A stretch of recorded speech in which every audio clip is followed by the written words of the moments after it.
boa tarde a todas e a todos. Está um dia lindo lá fora, um calor, pelo menos aqui em Lisboa, inacreditável. E está uma música muito alta, porque hoje o Titório decidiu que isto era o luxo. Por mim tudo bem, podemos dançar, está ótimo. Vamos entrar agora na carruagem do Intercidades. Sente-se confortavelmente que a viagem vai começar e nós hoje vamos andar pelo Alentejo, Ponte Lima, Amadora, pelo Grande Val do Coa. Vamos passear por muitos sítios e vamos conhecer muitas pessoas interessantes. Eu estou muito curiosa com o programa de hoje, porque todos os dias tem sido uma descoberta. Hoje, no nosso Inter em Equipas, vamos ter para variar muita bicharada. Porque elas gostam é de andar no meio da bicharada, tanto uma como outra. E vamos começar pela Daniela Magalhães, que está na próxima paragem, que é o Torrão, no Alentejo. Também, não é? Ela já está a falar, porque ela não está a ouvir nada do que eu estou a dizer. Olha, ela a queixar-se. Ela a queixar-se. Olha, eu já percebi, sim, depois a banota é muito engraçada. Até quando está zangada é engraçada, Daniela Magalhães. Ok, amiga. Eu sei que tu não ouves, mas eu estou a ouvir a ti. E estás linda, aí no meio do Alentejo, no Torrão, e sei que estás acompanhada pelo Ricardo Cabral, que além de ser responsável por um grande grupo de agropecuária, também é um atleta de grandes desafios. Estás tão bonita, Daniela. Será que ela já me ouve agora? É que está tão bucólica, a minha Daniela. Minha Dani, assim com as ovelhinhas a passar atrás. Anda, Dani, começa. Podes falar, amor. Ora bem, Daniela Magalhães, em 1, 2. Olá, muito boa tarde. Eu já estou aqui numa planície maravilhosa do Alentejo, mais especificamente no Torrão, e viemos conhecer um bocadinho do Grupo Cabral, isto porque estamos a falar de um grupo muito grande, e para me explicar tudo, já tenho aqui Ricardo Cabral, que nos vai falar um bocadinho sobre este grupo que já tem mais de 120 anos de história. É verdade, 120 anos de história. Olha, antes de mais, agradecer a vossa presença. Para nós é importantíssimo, para o setor agrícola todo em geral, que hajam programas como estes. Dar um beijinho à Rita, que está aí no estúdio, e deixar aqui um convite para, assim que puderem e quiserem, visitar-nos e ver como fazemos tudo aquilo que se passa aqui na nossa exploração. Inclusivamente, estava agora a falar sobre isso, e vai ser até um projeto que Exatamente. vai ter aí uma envergadura diferente. Exatamente, estamos a criar um novo projeto que para nós faz todo o sentido, que é abrir as portas de nossa casa para visitas, seja para um público em geral, seja para a universidade, seja para crianças, para verem e sentirem tudo de bom que nós temos na nossa agricultura, no nosso extensivo e no nosso Alentejo. Até também para futuros estágios, até, não é? Exatamente, para futuros estágios, para futuros cursos, para futuros workshops, e vai arrancar já muito em breve. Portanto, é estarem atentos às redes sociais, porque o Ricardo está muito presente nas redes sociais, e nós aqui, neste momento, estamos a ver aqui algumas ovelhas, porque isto são só algumas. Exatamente.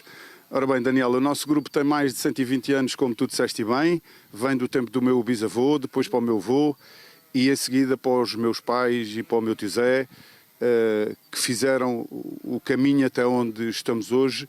Eu, dos muitos netos que o meu avô tinha, fui sempre o mais ligado à agricultura. E Quantos netos já agora? eu sei lá, e nem sei bem, já somos mais de, São muitos. mais de 30. Ok. O meu pai tinha 10 irmãos, portanto, tudo ligado à agricultura, tudo viveu no seio da família, ligado ao mundo rural e ao setor primário, e hoje sou eu quem toca as rédeas de todas as nossas empresas, sou eu o administrador, juntamente com eles, que estão numa fase mais por trás do pano, digamos assim, para os negócios. Estão a descansar maiores. já um bocadinho também. Nem por isso. Aqui somos uma família dinâmica, com muita gente envolvida, com outros primos meus no escritório e na parte administrativa. Portanto, nós fazemos também muita força em que quem tem valor e qualidade e que gosta mesmo deste setor e desta vida que não é fácil, que faça parte do grupo. É uma vida que não tem folgas, não tem dias de folga. Não tem folgas, e nós nisso temos uma espécie de protocolo familiar em que primeiro têm que fazer uma recruta lá fora e só depois de mostrarem as valências é que entram realmente para cá. Tem de se mostrar sempre o valor. Exatamente, exatamente. E falando então agora aqui destas ovelhas que estamos a ver, eu sei que elas estão nesta área. Nós, neste momento, como eu disse, estamos no Torrão, mas vocês inclusivamente estão em mais sítios, não é? Sim, as nossas empresas são Torrão, em Viana do Alentejo, em Vila Nova e em Alvito. Basicamente, nós tentamos, em todas as empresas que temos e que adquirimos, que os núcleos de produção sejam perto uns dos outros. Para quê? Para que todas as minhas equipas possam ajudar uns aos outros. Ok? Neste momento estamos no Torrão. São cerca de 1000 hectares. Onde temos à volta de 1000 hectares e onde temos esta grande produção de ovelhas no regime extensivo. Somos neste momento a maior empresa de ovelhas em produção do Borrego Nacional. Temos à volta de 3.500 mães em plena produção e outras 600 que vão iniciar a produção já no final deste ano. E aqui temos algumas que já foram mães que estão aqui com os seus borreguinhos. Exatamente, todas as nossas ovelhas estão numa plataforma informática nossa. Nós sabemos de todos os nossos animais a sua história desde o nascimento até ao dia em que estamos. Aqui tens 700 ovelhas que pariram a partir de 15 de janeiro, que estão com as suas crias, cada uma delas tem o seu borrego. E as mães reconhecem os seus filhotes. As mães reconhecem os seus filhotes desde a primeira hora. Como é que é feita essa distinção depois por vocês? Como é que é esse processo? Ora bem, nós temos uma tinta própria para lã. A ovelha, para dar um exemplo, a ovelha número 100, no dia do parto, assim que o borrego nasce, que é lambido pela mãe, que está seco, leva ao número 100 e a partir daí é como se fosse o seu bilhete de identidade. Ou seja, nós, se há algum borrego que se perde ou uma mãe que se baralha, nós sabemos sempre de quem é quem, ok? Exato. Até porque as mães também conseguem, mesmo que tenham perdido, depois as mães conseguem chegar até ele através do cheiro. Muito melhor que nós até, muito melhor que nós. Conseguem guiar muito bem. Muito melhor que nós. E pronto, é este dia-a-dia, todas estas ideias e concretizações que nós temos vindo a conseguir ao longo dos anos, nenhuma delas faz sem pessoas. Portanto, o motor desta casa... Estamos a falar de quantas pessoas já empregadas pelo Grupo Cabral? Ou seja, nós neste momento, entre parte administrativa, campo, somos à volta de 12 pessoas, de postos de trabalho diretos, e outras, se calhar, 20 que trabalham connosco durante o ano inteiro, os nossos colaboradores, prestadores de serviço, veterinários. Dá-te conta que numa aparição desta dimensão, que esta até é uma das mais pequenas, nós temos aparições à volta de 1.200, 1.300 ovelhas em 45 dias, portanto nós sabemos desde o dia que entra o carneiro até o dia que sai, depois contas 5 meses, que é o período de gestação de uma ovelha, e a partir desse momento nós sabemos que a partir desse dia elas vão começar a parir. Portanto, nós temos dias de termos aqui 100 partos. Portanto, são noites inteiras também. São noites de aproximadamente 20 horas no ovil. O ovil que está aqui atrás, não é? É aqui esta infraestrutura. Dos nossos ovis, das nossas maternidades, onde passamos muitas horas de guerra, é ali. E pronto, são 20 horas nessa altura até as crias estarem estabilizadas e podermos começar então a largar todos os animais para o campo e para a erva. E apesar de estarmos a ver aqui ovelhas, o Grupo Cabral está representado também noutras frentes. Sim, nós temos várias frentes, vários setores em que trabalhamos, o olival, o amendoal, a cortiça, o gado bovino. Temos aqui até alguns sobreiros por trás, assim, nesta Exato, zona. aqui até temos mais azinheiras do que sobreiros, mas vamos lá ver. Nós trabalhamos no regime extensivo e é importante dar conta às pessoas disso e é um dos princípios nossos, é trabalhar em conjunto com a natureza. Ninguém melhor que o agricultor para defender os recursos naturais que a terra te dá, porque se maltratares a terra, ela não produz para ti. Portanto, aqui tem que haver uma envolvência total com a natureza, com os recursos humanos, não entrar em nenhuma das fases em desequilíbrio com a natureza e tentar que, entre todos, não é, consigamos manter viva as nossas ideias, os nossos princípios, a natureza, para que, no fundo, eu consiga deixar às gerações futuras, no mínimo, aquilo que nos foi deixado a nós, não é? E, entretanto, este é um grupo que vai continuar dentro da família? Os filhos, por exemplo, já mostram algum interesse? Gostam de vir aqui? Gostam e nós fazemos muita força que venham. Temos várias iniciativas ao longo do ano com todos os filhos, sobrinhos, amigos, porque para nós é essencial, porque a família tem que ter continuidade no negócio, não é? Mas por outro lado, e para irmos àquele negócio que me tinhas perguntado, mostrar também às pessoas, nós queremos ter e temos desde há muito tempo uma posição social forte, marcada, e queremos mostrar também às pessoas que muitas das vezes vêm notícias distorcidas sobre o campo, sobre a agricultura, sobre o mundo rural, que como é que fazemos, não é? Portanto, é mesmo como te disse há bocado, pode ser até o slogan das visitas, é abrir as portas de nossa casa. Portanto, aqui não há segredos. Há muito trabalho, muito sacrifício, mas há um trabalho em conjunto com a natureza que nunca pode ser esquecido. Porque no momento que entras em desequilíbrio com a natureza, ela vai-te passar uma fatura muito cara. A terra, e estamos a falar de 3.000 hectares, portanto, são 3.000 hectares que têm de ser muito bem tratados para que vos tratem, no caso, bem de volta, não é? E já agora, nós vemos aqui outro nome, Fontes Longas, que é uma filha do Grupo Cabral, não é? Exatamente, as Fontes Longas é a filha mais velha, mais robusta e maior do Grupo Cabral.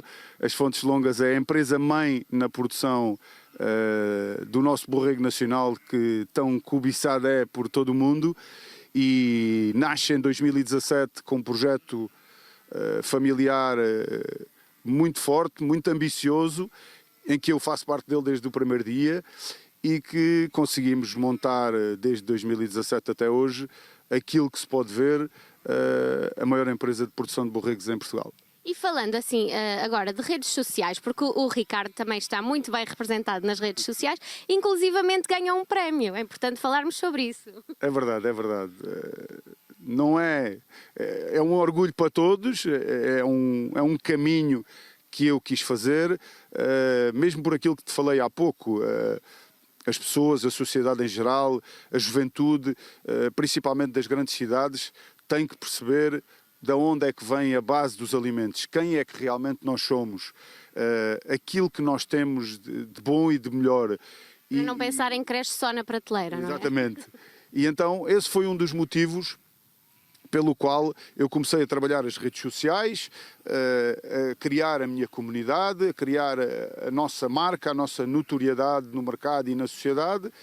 E hoje, olha, fomos reconhecidos há bem pouco tempo em Sevilha com o prémio de melhor influencer agrícola de Portugal. São os nossos agro-influencers que neste momento também já vão surgindo alguns. Aqui temos o premiado de Sevilha.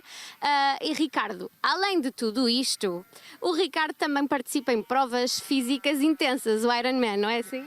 Sim, já participei em algumas. Era uma aventura que eu, desde há muitos anos, que gostava de ser finisher de uma prova dessas. Fiz a primeira.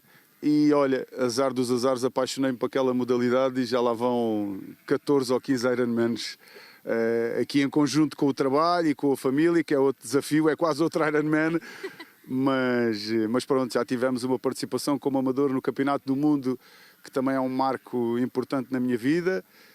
E olha, juntamente com as miúdas e a família, vamos tentando aqui dar a volta a isto tudo. E portanto até a atividades físicas está bem representada na família. Ricardo, muito obrigada por nos ter mostrado um bocadinho daquilo que é a vossa vida aqui. E também já sabe desse lado, é estar atento às redes sociais. O Ricardo vai fazendo vários vídeos onde explica inclusivamente vários procedimentos aqui que se podem ver nas várias herdades e relativamente a todas as produções.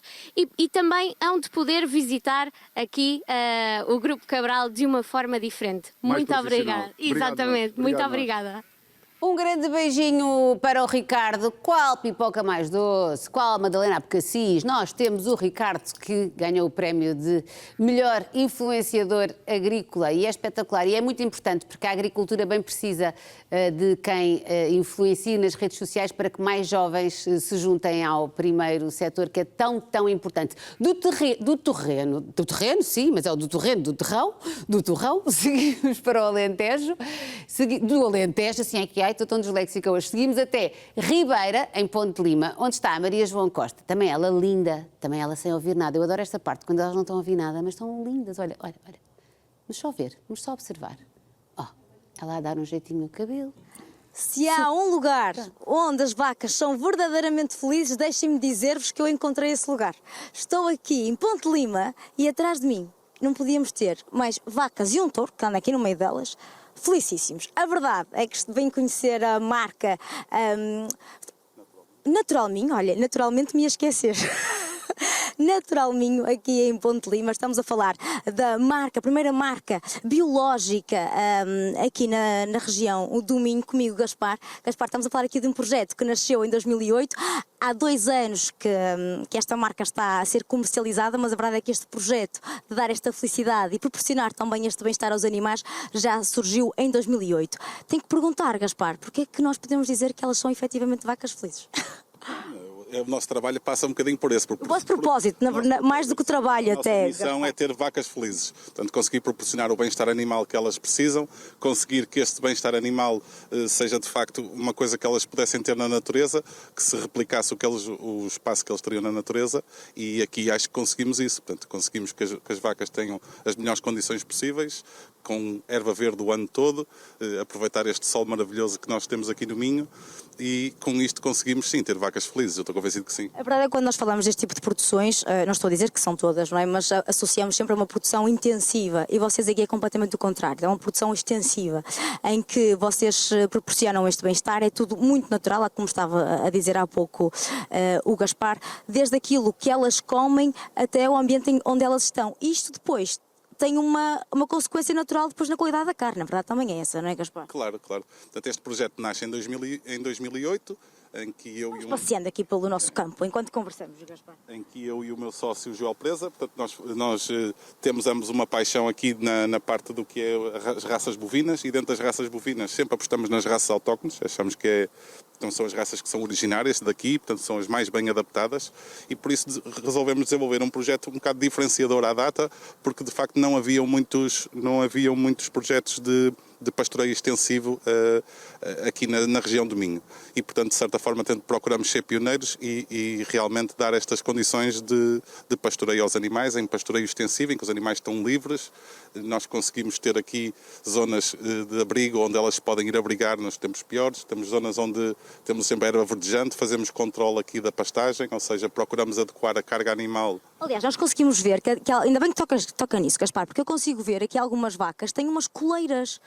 Que coleiras são aquelas? Há com controle que vocês vão fazendo, Gaspar? Sim, nós temos muita preocupação com o bem-estar animal, e esta é exatamente uma coleira que faz cuja função é exatamente monitorizar o bem-estar animal. Nós conseguimos saber as horas que elas passam a ruminar, as horas que elas passam deitadas, as horas que elas passam a andar. Portanto, conseguimos, por cada animal que tenhamos, conseguimos, de certa forma, padronizar os movimentos e a forma como ela está a atuar. E isso dá-nos indicadores muito importantes para nós aferirmos se, de facto, elas estão em pleno bem-estar animal, que é o que nós pretendemos, ou se eventualmente existe algum fator que nós possamos ter que melhorar.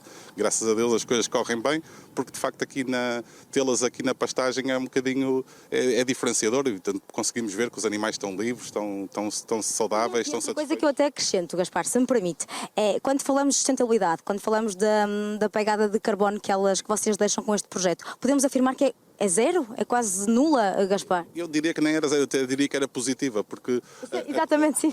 Porque a quantidade de carbono que fica, portanto, que nós temos aqui, que é armazenada pelas pastagens, os animais depois consomem essa quantidade de carbono, e isso deixa aqui um saldo positivo, e quando nós estamos sempre muito aflitos com a pegada carbónica e ter explorações como a nossa, que proporcionam ter uma atividade que seja com pegada carbónica positiva, acho que é sempre importante.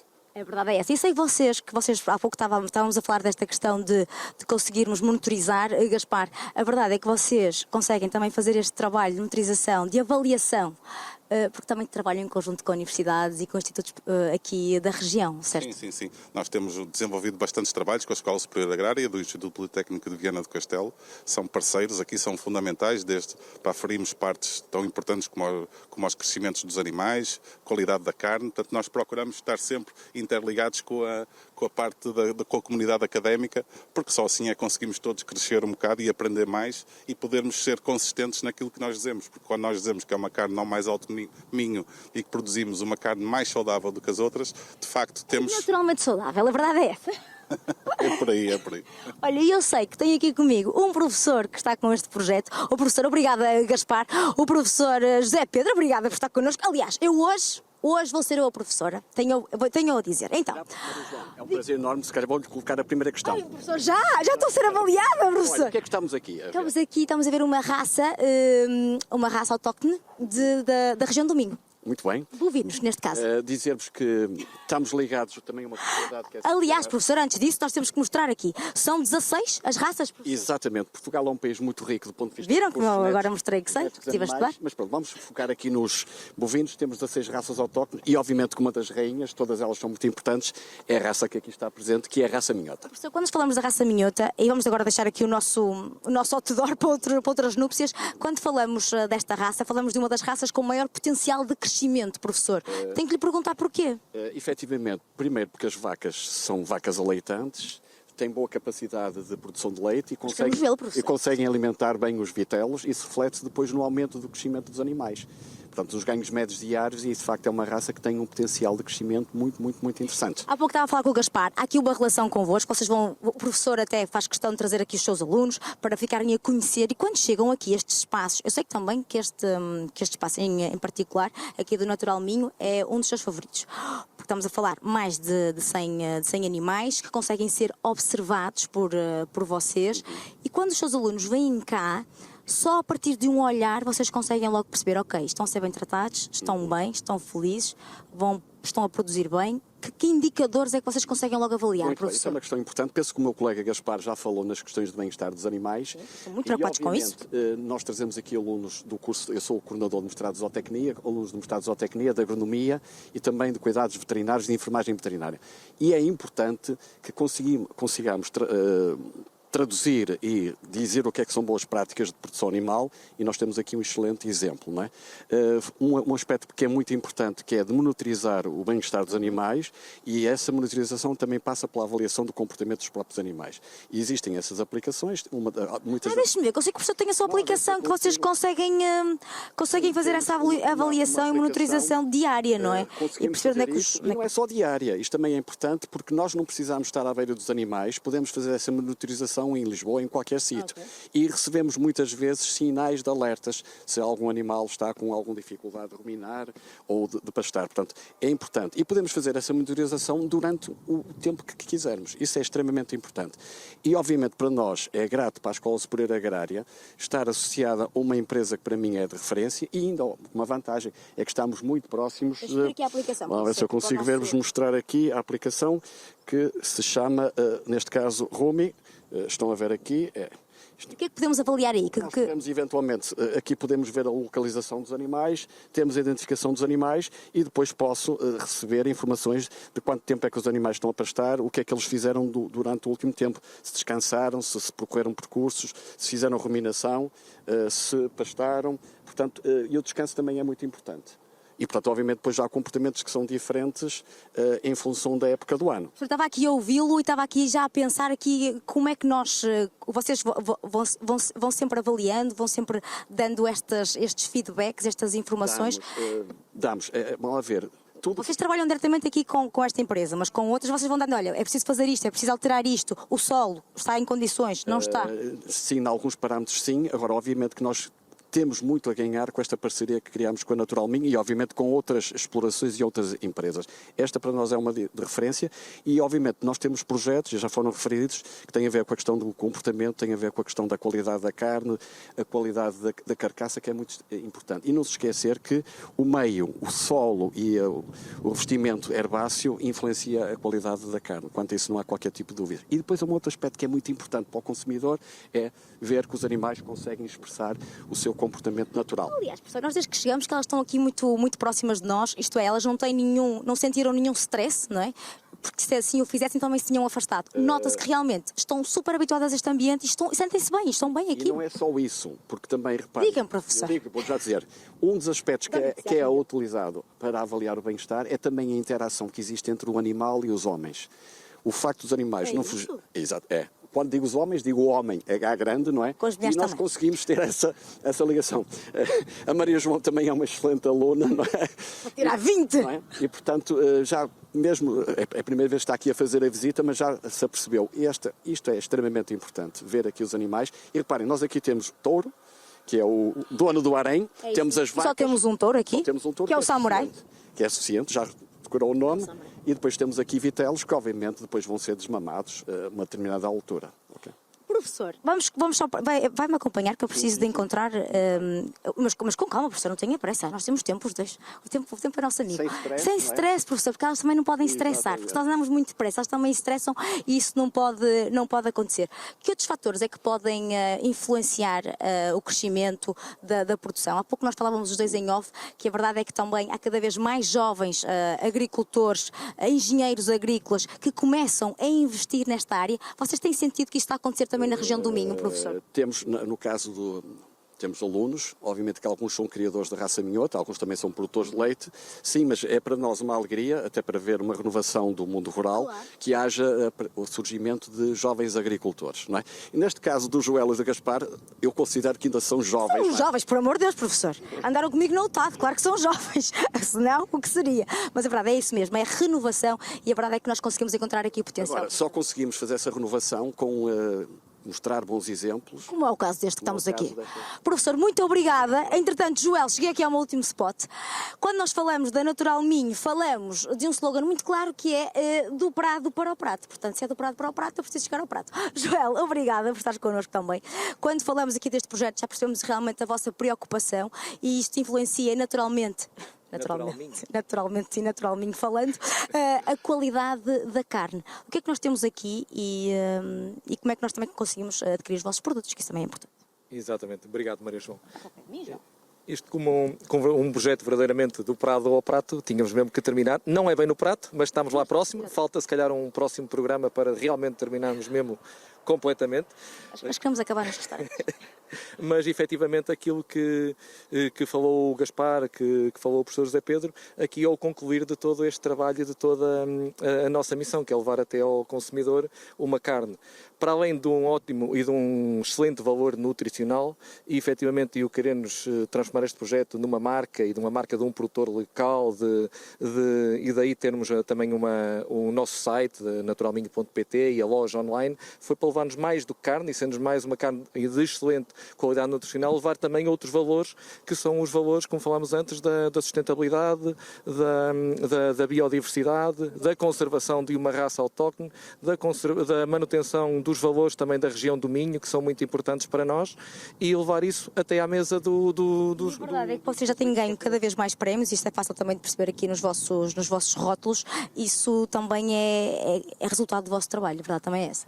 Sim, e embora a excelência da carne, a qualidade da raça, porque é uma raça autóctone, não existe um efetivo é pequeno, por isso, e associada a uma produção na região, com o clima, como já falou o Gaspar, com a parte dos solos que temos, torna esta uma carne única. E isso aqui, o que apresentamos aqui, são apenas alguns dos cortes de uma diversidade que são embalados em vácuo, desde dos picados, que as crianças gostam muito, desde os hambúrgueres, as almôndegas, já está a carne picada, outros cortes mais para o churrasco, como podem ser os costelões, a posta, conseguem realmente fazer aqui uma grande diversidade. Agora tenho que perguntar, Joel, porque eu sei que vocês são dois amigos, o Gaspar e o Joel são dois amigos que se juntaram isto desde 2008. Quem é que desafiou quem?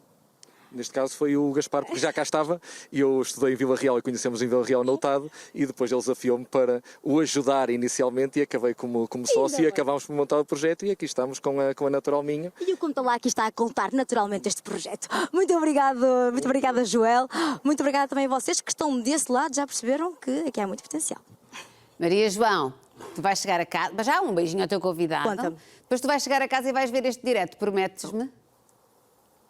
Vais adorar o lançamento Prometo. que eu te fiz. O que é que aconteceu? Vais adorar o lançamento que eu te fiz e mais não digo que é para, tá bem. que é para tu teres qualquer coisa de sei lá, sabes, para te apetecer ir para casa, ver isto. Mas não sei qual. Sim, mas não sei qual. É isso. Gostei. Beijinhos, minha querida, boa viagem. Um beijinho. Beijinhos. E Beijinho, deixamos Ponte de Lima e rumamos ao Montijo, que é lá que está o Tiago Oliveira, com os destaques do site do Conta Lá para hoje. Já estás aí, Tiago? Já estou aqui, Rita. Olá. Oh, Boa olá, tarde. tudo bem? Tudo Está calor tranquilo. hoje aí, Tiago?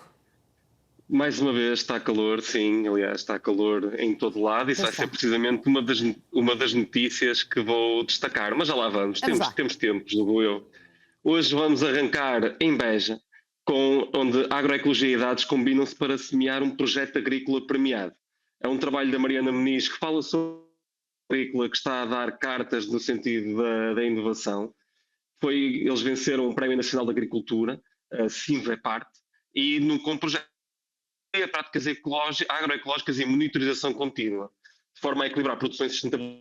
Sabemos que vivemos uma altura muito desafiante, não é? Em termos de pressões climáticas, em termos de mudanças, em termos de mudanças na forma como os agricultores têm que se adaptar às novas exigências. São pressões constantes que fazem com que tenha adaptação por parte dos produtores.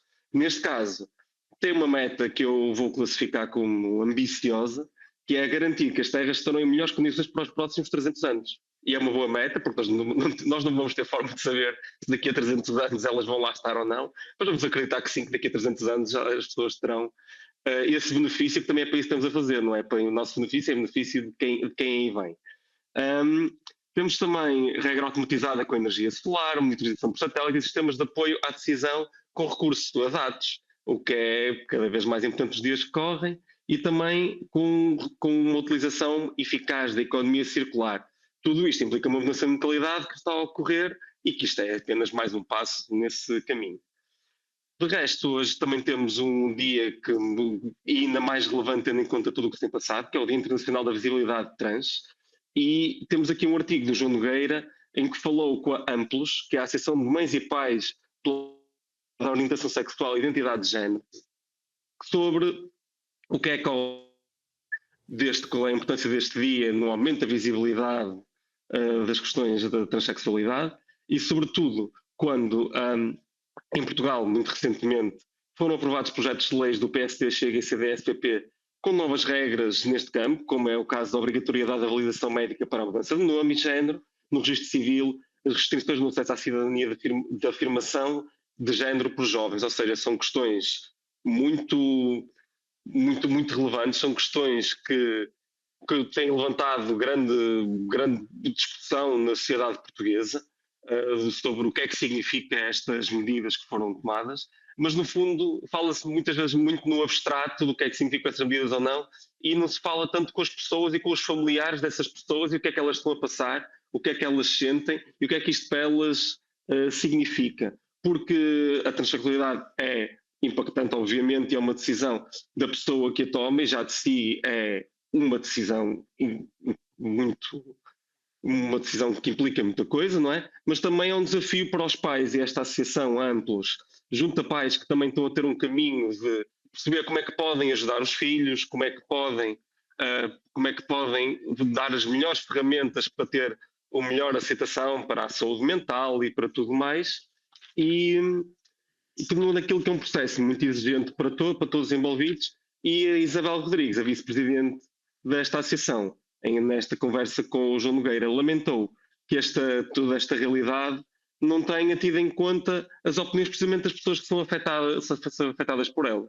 Me parece algo que tem alguma lógica. E não esquecer que ainda agora este domingo em Lisboa e Porto, centenas de pessoas se manifestaram pela visibilidade trans, também como resposta a este novo pacote legislativo, que julgo que merece toda a atenção, ainda para mais neste dia.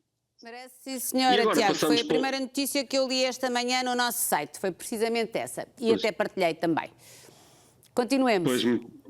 Pois muito bem, e agora vamos continuar com algo que também agora ligeiramente mais leve e que julgo que pode dar uma alegria a muitas pessoas que estão de férias nesta altura, que é vamos ter uma Páscoa com sol e calor acima da média, que é, aliás, utilizando a citação do nosso climatologista Mário Marques, é de ir para a praia.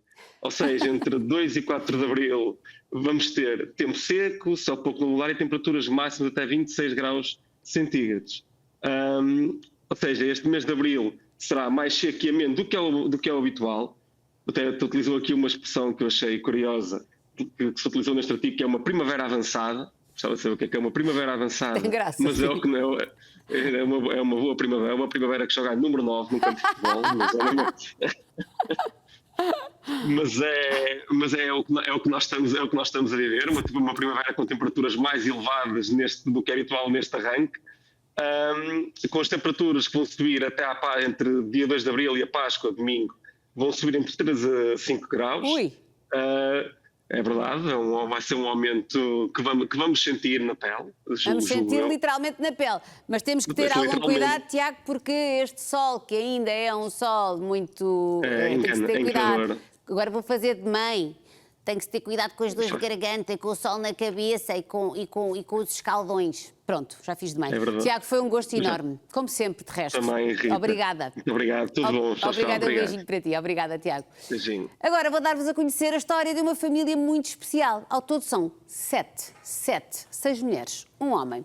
Os pais tinham uma banca de peixe no mercado da Buraca e foi ali que cresceram, até que alguns decidiram lançar-se na aventura da restauração bom. Correu tão bem que vocês não podem imaginar. Hoje estão à frente do famoso restaurante As Manas e não só. Pois não. Vamos conhecer algumas das protagonistas desta história na próxima paragem. Finalmente, manas! São tão bonitas e bem dispostas, meu Deus. Porque já estavam aqui a assistir ao programa e nós estávamos já aqui a conviver, não é? Portanto, tenho a Ana, a Sónia Sim. e a Fátima. Mas faltam anos. Faltam. Então quem falta? Quem é que faz aqui falta? Quem é que falta? Vá. Começando do início. Sim. Falta a Paula, Sim. que é a mais velha. A Paula é mais velha? É a mais velha de Ok. todos. É muito mais velha. Temos sempre que realçar isso. Ela deve estar a adorar. Depois, o Paulo. Foram originais os pais, não é? Paula, Sim, depois veio um Paulo. Paulo. Pronto. Mas eu E é compreendo. Ana Paula, É. Ana Isabel. Sim. Porque chamando um, vem logo 2 ou 3. É muito mais rápido, poupa-se tempo, eu percebo. necessidade, sim, sim. A Paula, o Paulo, Sim. Depois temos a Sónia. A Sónia. Por ordem. Depois sou eu. sim, Depois sou é eu, a Fátima. E falta a Neuza. a Neuza. Agora quer perceber, estão todos no mesmo negócio ou não? Não. Então quantos estão na restauração? Neste momento estamos 4. 4. Quem é que falta aqui? É a Paula. É a Paula, que é a mais velha e que é a que não sai da cozinha, ouvi dizer. Exato. Ainda bem. Ainda bem. Para vocês e para os clientes. Sim, Exatamente. sim. Tem um Mas também feitio não muito gosta, ela especial. não gosta que ninguém lá entre. Não, não. Exatamente. Aquilo é pior que entrar num país. Tem que se ter visto, autorização. Vacinação Eu, em quando ordem. preciso de entrar lá, tenho que dizer: posso entrar? Acho que uma bandeirinha de paz. Não é que eu li uma entrevista da vossa irmã, para cá sem pena que ela não tenha vindo, mas percebo, porque se ela não sai da cozinha não podia estar aqui, não é? Pois. É um bocado dessa a lógica. Em que ela dizia, não gosto mesmo, não, até porque ela é assim maiorzita de tamanho, é isso? Não, não, não. Ai, não? Não, não. Ai, então enganaram-me na entrevista. É mais ou menos Sim. como a sua. Então é Margarita. Pronto. É porque ela dizia, eu sou uma pessoa que ocupa espaço. Mas deve ser. sim, o ocupa espaço espaço é- no sentido da sua presença. Sim, exatamente. E ela dizia, odeio que entre na minha cozinha. E eu pensei, deve ser. É verdade. Ela é aquele tipo de pessoa que nós dizemos assim: temos X produto, sim, está na terceira prateleira do lado direito, põe a tua mão assim e o produto está mesmo lá. Aquilo é incrível. Agora expliquem-me, começando agora por ali, o que é que vocês fazem no negócio? Portanto, a Paula já sei que é cozinheira, o que é que a Fátima faz? O que é que fazes? Vamos tratar-nos por tu, que somos todas muito novas. Então, eu faço as sobremesas, ponho as emendas na internet, trato das. Ai, que espetáculo, fazes as sobremesas, tratas da internet, isso é que é versatilidade. Fora outras coisas. E Estamos outras- sempre prontas para fazer tudo. Fazem tudo. Exatamente. E a Sónia?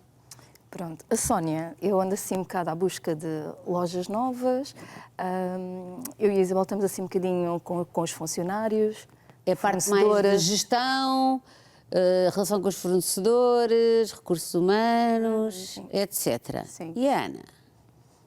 É um bocadinho assim. O que tem acontecido é que quando nós arrancamos com algum projeto ou queremos fazer alguma alteração a nível de pratos ou assim, normalmente, porque o que nós temos feito é mesmo isso, é cada uma tem as suas valências e depois conseguimos fazer e sermos boas, vá, E são? naquilo a que fazemos. Por exemplo, a Fátima faz as sobremesas e faz muito bem.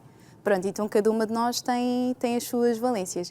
Então, quando nós agora estamos a preparar os petiscos, Agora com o verão, os caracóis. Ai, rapariga, não me desatine já esta cabeça que ainda tenho que fazer o programa até à tarde. Sim, pronto, neste caso eu estou a avançar com a ementa, entretanto já tenho assim um esboço e passo para as minhas irmãs para a aprovação, a Paula põe na prática e nós vemos mais ou menos como é que a coisa funciona na, Então, e na o Paulo prática. não faz nada? Não faz nada, estou a brincar. Não, voltando aqui um bocadinho ao início, os nossos pais tinham realmente uma bancada de peixe, pronto, circunstâncias da vida, às tantas nós ficámos sozinhos, não é? Um bocadinho nós e nós. Vocês irmãos? Sim. Tomarem conta sim. uns dos outros. A mais nova ainda era pequenina, então a Sónia também teve muito esse papel. Os mais velhos, quer dizer, pronto, eu e a Vão Fátima... terem-se uns aos outros. A Sónia verdade. foi a mãezinha. Foi. Foi um bocadinho isso, sim. E nós tínhamos então, vinhamos do peixe, não é? Entretanto... Com muito orgulho, porque vocês... Sim. Os vossos pais eram extremamente trabalhadores e vocês herdaram essa...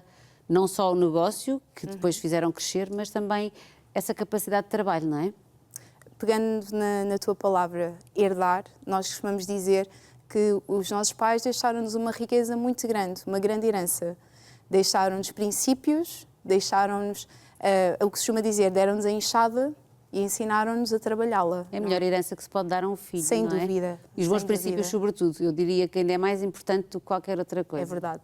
E nós aprendemos muito. O peixe, nós dizemos com orgulho e contamos as histórias, ainda hoje contamos aos nossos filhos, com orgulho as histórias de como é que aconteceu, porque agora eles veem-nos assim e nós não.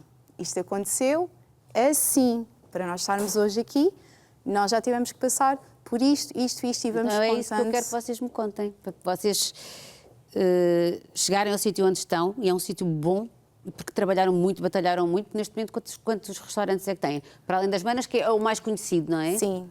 Tem o outro do açaí, não é? Exato. Sim, Rita. Uau. Rita. Sim, é o nosso bebê, é o Ebenezer. Ebenezer, que também tem uma palavra com significado especial, não é? Sim, muito especial. Ebenezer é uma palavra em hebraico que significa que até aqui nos ajudou o Senhor. E isto tem sido muito também o nosso lema, porque quer dizer, nós no fundo tínhamos vários motivos para dar errado. Nós nascemos num bairro social, a nossa família não era muito funcional, digamos assim, a nível tradicional. Ficámos sozinhos cedo, portanto tínhamos... Então, Ebenezer é mesmo isso, que é... Hoje, até hoje, Deus nos ajudou, o Senhor nos ajudou. E amanhã vai ser igual. Até amanhã, até hoje, até sempre, o Senhor nos ajudará. É isso. Vocês são tão lindas, a sério. E são há incríveis. aqui uma característica, não é? Que as pessoas perguntam-nos muito. Como é que vocês são irmãos e conseguem trabalhar juntos, não é? Então, nós dizemos, o meu pai era muito rígido, muito. Mas ele tinha um orgulho muito grande de... Ele, era 7, não é? Então ele ia à frente e os filhos Pintinhos. ali, por escadinha, Era não é? literalmente. E toda a gente dizia, Furtado, mas os teus filhos são tão educados, são tão respeitadores, e ele conseguiu fazer isto, a união. Não é? Então até hoje nós nos damos todos muito bem e também foi um bocado aí, não é? Que Eu acho que esse também é um segredo do sucesso, se calhar, não é? Sem dúvida. Sim, o amor, sim. respeito. Às vezes estamos um bocadinho mais em baixo, vem outro, ajuda, levanta. E às vezes também, se zangam, o que é normal nas Sim, famílias. sim, sim. Tem de ser. Eu e ela temos muitas histórias. Quando nos quiserem convidar outra vez, Fazemos uma entrevista só de vocês as duas a contarem. perdoa-me, abraça-me. Subir as escadas de mão dada. Sim, muita coisa. Olha, mas eu, pronto, o açaí é uma coisa nova, não é? Sim, Que é assim é mais, vamos lá ver. Sim, mais uma panquequita, um brunch, uma coisa assim um brunch, uma coisa assim mais europeia, digamos assim, mais moderna. Mas a vossa comida nas Manas não é essa, não é? Eu vou dizer que eu gosto mais da comida das Manas. Expliquem-me lá mais ou menos o que é que é. Vocês têm pratos do dia? Temos. Ponham-me aqui a babar. Que pratos são esses? Então, à segunda-feira temos a feijoada transmontana. Elas olharem para a Mana. Diz, querida. À segunda-feira temos a feijoada transmontana. Depois, à terça-feira, temos o frango de cabidela e a sorda de gambas, que é daqui. E depois, à quarta-feira, temos a feijoada de choco. E à quinta-feira temos a francesinha, que é a Preta, que faz tudo. A Preta é a nossa irmã mais velha, que é a alcunha dela. Eu sei. O vosso Pois, irmão é que preciso. deu nomes a todas. Alcunhas. Alcunhas. Pois, E o da Preta vazou. o da Preta vazou para onde? Para a comunicação social? Para o meio? Pois também, mas mesmo no restaurante, o dela já está assim. Ok, já extravasou, vazou. Já agora, podemos saber os outros? Sim. Ui. Então, o meu irmão, Sim. que é o mais feio de todos, Chato. chama... Não, chato. Chato, mais feio de todos, chama-me Popota. Imagina! Imagina! Ela é a mocotó. Ela é a gorda. O vosso irmão é super simpático. Se quiserem convidá-lo também. E ainda há mais? Não. A Karine é Não, mais Karine, feia. não sei. É A mais Karine, feia. Sim, sim.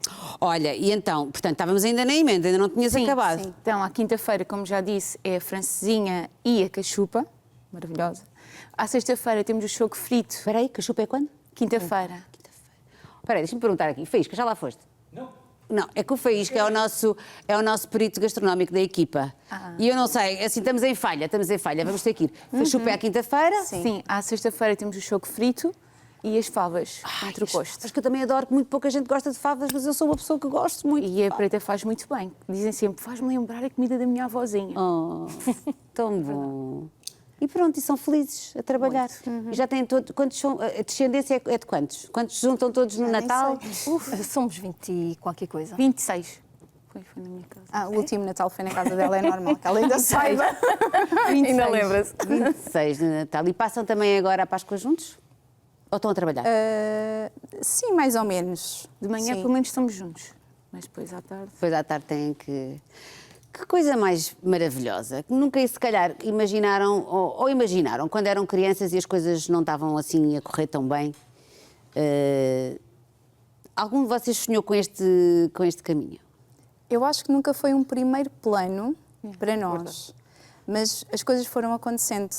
Nós estávamos no Peixe, da praça, do sítio onde eram os nossos pais, conseguimos expandir para um outro mercado. Depois, nessa altura, apareceu-nos um outro restaurante e, Rita, nós não sabíamos nada de restauração. Pois, nada, sabia era a nada, Preta. nada. A mana mais velha sabia? Sim, ela já tinha, na altura, já tinha uns 15 anos para aí de restauração, cozinha, mas nós não sabíamos nada. E depois era muito engraçado, porque era, por exemplo, as pessoas pediam um café com cheirinho. Nós íamos à cozinha, o que é um café com cheirinho? Não sabíamos nada. Nada. Mas pronto, fomos aprendendo, não é? Trabalhando muito. E cá estamos, pois, exatamente. Olha, um orgulho, minhas queridas, fica já combinado. Isto não é de boca, porque, aliás, é de boca porque eu vou lá e vou comer. Mas estou aqui a equipa a dizer também aqui no meu ouvido, já são vários a inscrever-se, portanto nós vamos fazer lá assim, uma treinada, como se costuma dizer, convosco. Gostei imenso de vos conhecer. Grande exemplo. Já conhecia a vossa história de ler, tem alguns artigos que foram feitos sobre vocês e acho que vocês são fantásticos, uma família fantástica. Muitos parabéns mesmo. Obrigada. E agora vamos lá a outro tema que não tem nada a ver com cozinha. Aliás, tem um bocadinho a ver porque temos que nos alimentar bem e de forma saudável, que foi tudo aquilo que nós não falámos agora. Mas pronto, tudo se pode fazer, desde que não seja com excessos. Hoje assinala-se em Portugal o Dia Nacional do Doente com AVC.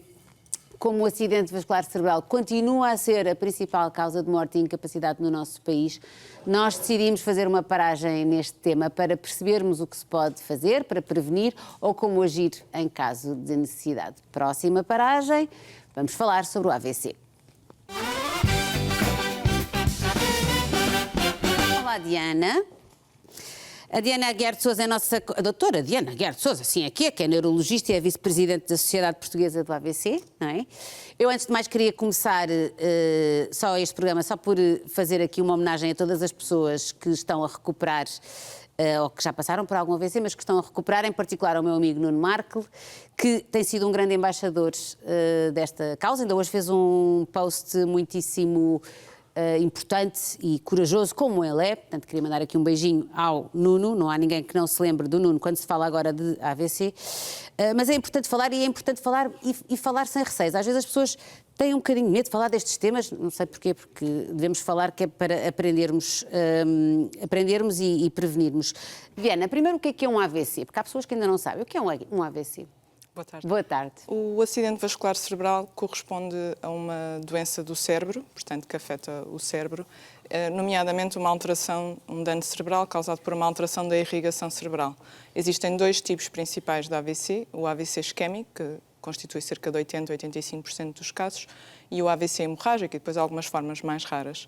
O AVC isquémico corresponde a uma obstrução de uma artéria, ou seja, existe uma interrupção do fluxo de sangue e, portanto, uma perda de nutrição do tecido cerebral, que pode causar a morte destas células, que são os neurónios, e isso corresponde ao AVC isquémico. O AVC hemorrágico corresponde por doença das artérias, por exemplo, hipertensão arterial.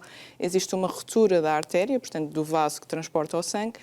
O sangue vai então passar para o tecido cerebral e isso causa também um dano cerebral e também, muitas vezes, um defeito neurológico grave. Portanto, estes são os dois tipos principais. E há um mais grave que outro ou não? Não se pode avaliar assim? E depende da intensidade, digamos assim? Sim, depende mais do quadro específico do que do tipo de AVC. De facto, a mortalidade no AVC hemorrágico é muito elevada, mas podem também existir casos de AVC hemorrágico mais ligeiros, assim como o AVC isquémico também pode ser muito grave, também pode conduzir à morte. E, portanto, ambos são situações graves do ponto de vista de saúde cerebral e do ponto de vista vital, portanto, com risco de vida, sim. Já lá vamos aos fatores de risco, mas antes de perceber se existem idades mais propensas.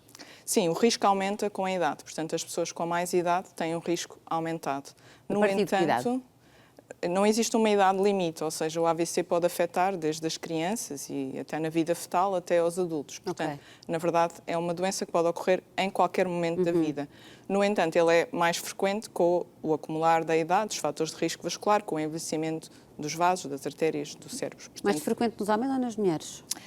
Em termos absolutos, ele é mais frequente nas mulheres, porque as mulheres têm também uma esperança de vida aumentada, alguns fatores de risco vascular, nomeadamente algumas arritmias, especialmente em idade avançada, são uma causa importante e, portanto, desse ponto de vista absoluto, o número de casos poderá tender a ser superior. No entanto, não existe uma diferença muito acentuada desse ponto de vista em Portugal nesta fase. E em Portugal os números ainda são bastante assustadores, não é? O que é que está, antes de irmos àquilo que mais interessa, que é os fatores de risco e o que é que podemos fazer, mas o que é que estará a falhar? Porque é que ainda há tanta gente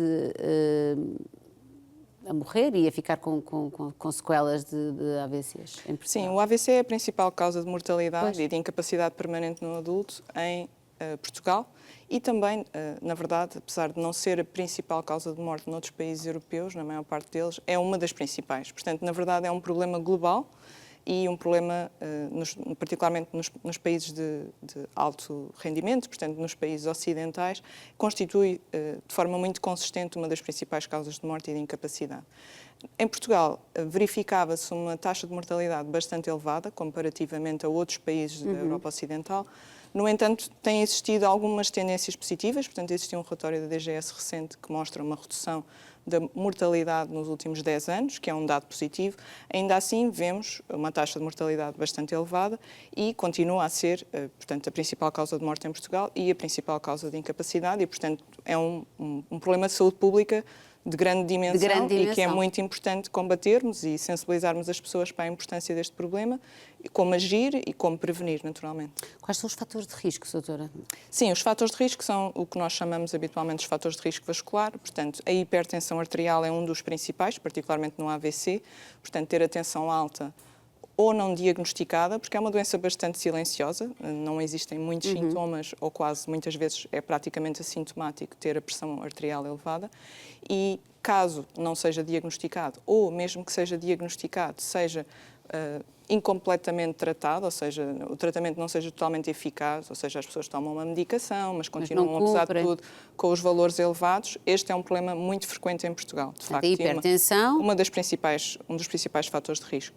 Depois, a diabetes, portanto, os açúcares, as dietas ricas em açúcares e depois a diabetes, particularmente a diabetes tipo 2, também muito associado ao excesso de peso e à obesidade, sim, que é outro fator de risco, também de forma isolada e associado ao síndrome metabólico, à diabetes e à dislipidemia. Portanto, o colesterol, as gorduras também são outro fator de risco. Portanto, a dislipidemia é um fator de risco. Depois, naturalmente, o tabagismo, o álcool... Hábitos de consumos que não são saudáveis, o álcool e o tabaco. O tabaco, naturalmente outras substâncias também, Claro. apesar de ter uma prevalência inferior.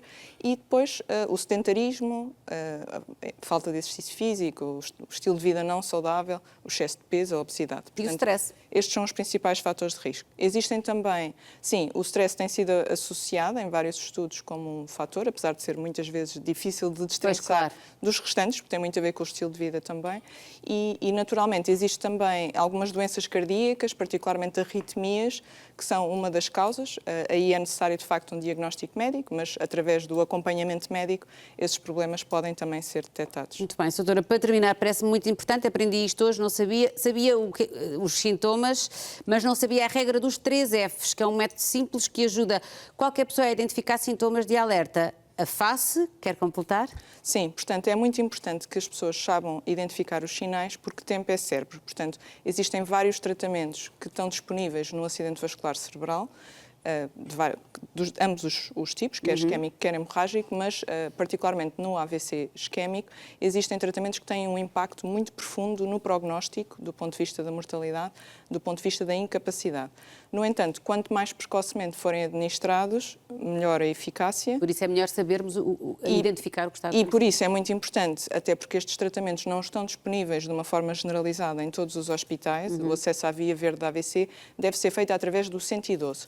Portanto, é muito importante que a população reconheça estes sinais e, caso identifique um deles, contate os serviços de emergência, não recorra aos serviços de emergência pelos seus próprios meios, porque poderá ir a um hospital onde não só não é identificado imediatamente... A tal via verde tem que ser acionada como pode nem ser um hospital que esteja preparado. Portanto, perante os 3 Fs, que são face, portanto, a boca ao lado, um desvio súbito da comissura labial, a força, portanto, um braço cai, ou não consegue fazer movimento com um dos braços, ou o braço levanta, mas cai, e a fala, portanto, a alteração da fala, a incapacidade de falar, a fala arrastada, trocar sistematicamente palavras. Perante apenas um destes sinais, não precisam de ser os 3 em conjunto, apesar disso poder acontecer, contatar o 112, porque são feitas perguntas, é feita a aferição se de facto se trata de uma suspeita de acidente vascular cerebral e o hospital é pré-notificado, ou seja, a equipa que vai receber o doente toma conhecimento, agiliza uma série de processos e garante que o doente é transportado de forma ágil até ao centro mais bem preparado para o receber. Portanto, este é o procedimento que deve ser feito, quer no próprio, se forem notados os sinais, quer se testemunharmos um caso em que a pessoa pode não ser capaz de identificar os sinais ou não ser capaz de pedir ajuda e, portanto, é também nossa responsabilidade tomar essa iniciativa. Há um sistema que funciona, está montado e nós temos que fazer a nossa parte, que é conhecer os sinais, seja para nós, como a doutora disse tão bem, ou para podermos ajudar outra pessoa a chegar rapidamente a uma unidade de saúde onde pode ser tratada, porque depois, se for acompanhada a tempo, pode perfeitamente recuperar a sua vida, a sua qualidade de vida e a sua saúde. Doutora, muito obrigada, foi um gosto. Obrigada. Obrigada. Nós vamos fazer aqui um curtíssimo intervalo e voltamos para falar de outras coisas. Vamos falar de costura, de bolachinhas de chocolate, de reabilitação ecológica e também do livro Aquilo que Vi no Escuro, que são histórias da psicose, da jornalista Margarida David Cardoso. Até já.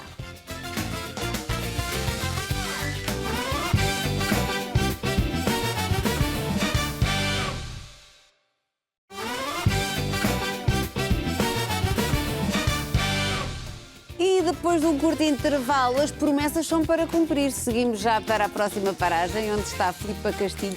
Ela que diz que costurar é fácil e divertido e vem cá cumprir uma promessa. Vamos lá, próxima paragem. Olá, Filipa. Olá, Rita. Estás boa? Estou ótima. Também eu. Gosto muito de te ver cá de novo. Filipa, a última vez que estiveste aqui connosco, disseste que me ensinarias e ensinarias as pessoas a limpar uma máquina de costura. Porquê? Porquê? Há muita gente Porque que as têm lá em casa paradas e parecendo que não, apesar de elas não estarem a ser usadas, estão a acumular cotão dentro da engrenagem. E o cotão, se ficar aqui acumulado, vai depois desafinar a máquina. Okay. Portanto, o que é que nós temos que fazer?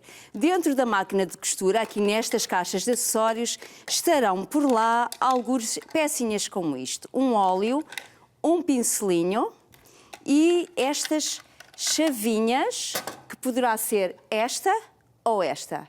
Uma delas estará entre as vossas máquinas de costura. E isto, por estranho que pareça, é uma chave de fendas. E agora é hora de eu pôr os óculos. Vamos a isto. Ser professorinha. E o que nós temos que fazer é começar por, usando a chave de fendas, retirar estes parafusinhos que estão aqui a segurar esta peça que se chama chapa de agulhas. Isto depois está tudo explicado em detalhe no curso de iniciação à máquina de costura doméstica, no site, para quem quiser ver isto com mais pormenor e seguir passo a passo. E vamos abrir depois aqui esta parte da máquina. Como veem, está aqui tudo cheio de pó.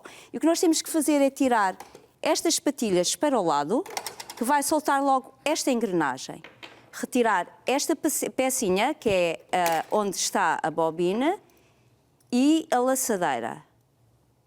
Soltamos estas peças todas e depois, fazendo uso do pincelinho, que podem usar um pincel de maquilhagem, por exemplo, é limpar e retirar todo este pó, este cotão vai ficando aqui acumulado.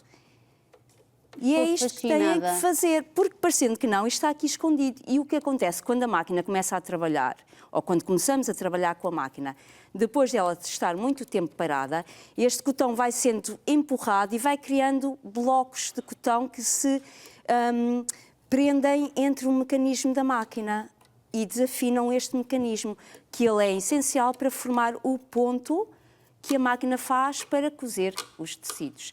Depois de limpo, e eu vou acelerar, isto não está bem limpo, mas a ideia é ficar perfeitamente limpa, retirar este pó todo. Podem até usar depois um aspiradorzinho para sugar tudo isto. Pois, deve ser bem mais prático. É mais prático. Aí... Mas convém sempre primeiro soltar com o pincel, porque ele fica aqui preso. Faz sentido, sim. Pronto. E depois é fazendo uso destes frasquinhos, que são óleos de máquina de costura, que este ainda está fechado. Eu vou usar óleo de máquina de costura. São óleos de silicone, que são específicos para máquina de costura. Ok. É aqui colocar aqui sim, no meio, uma gotinha, só uma gotinha.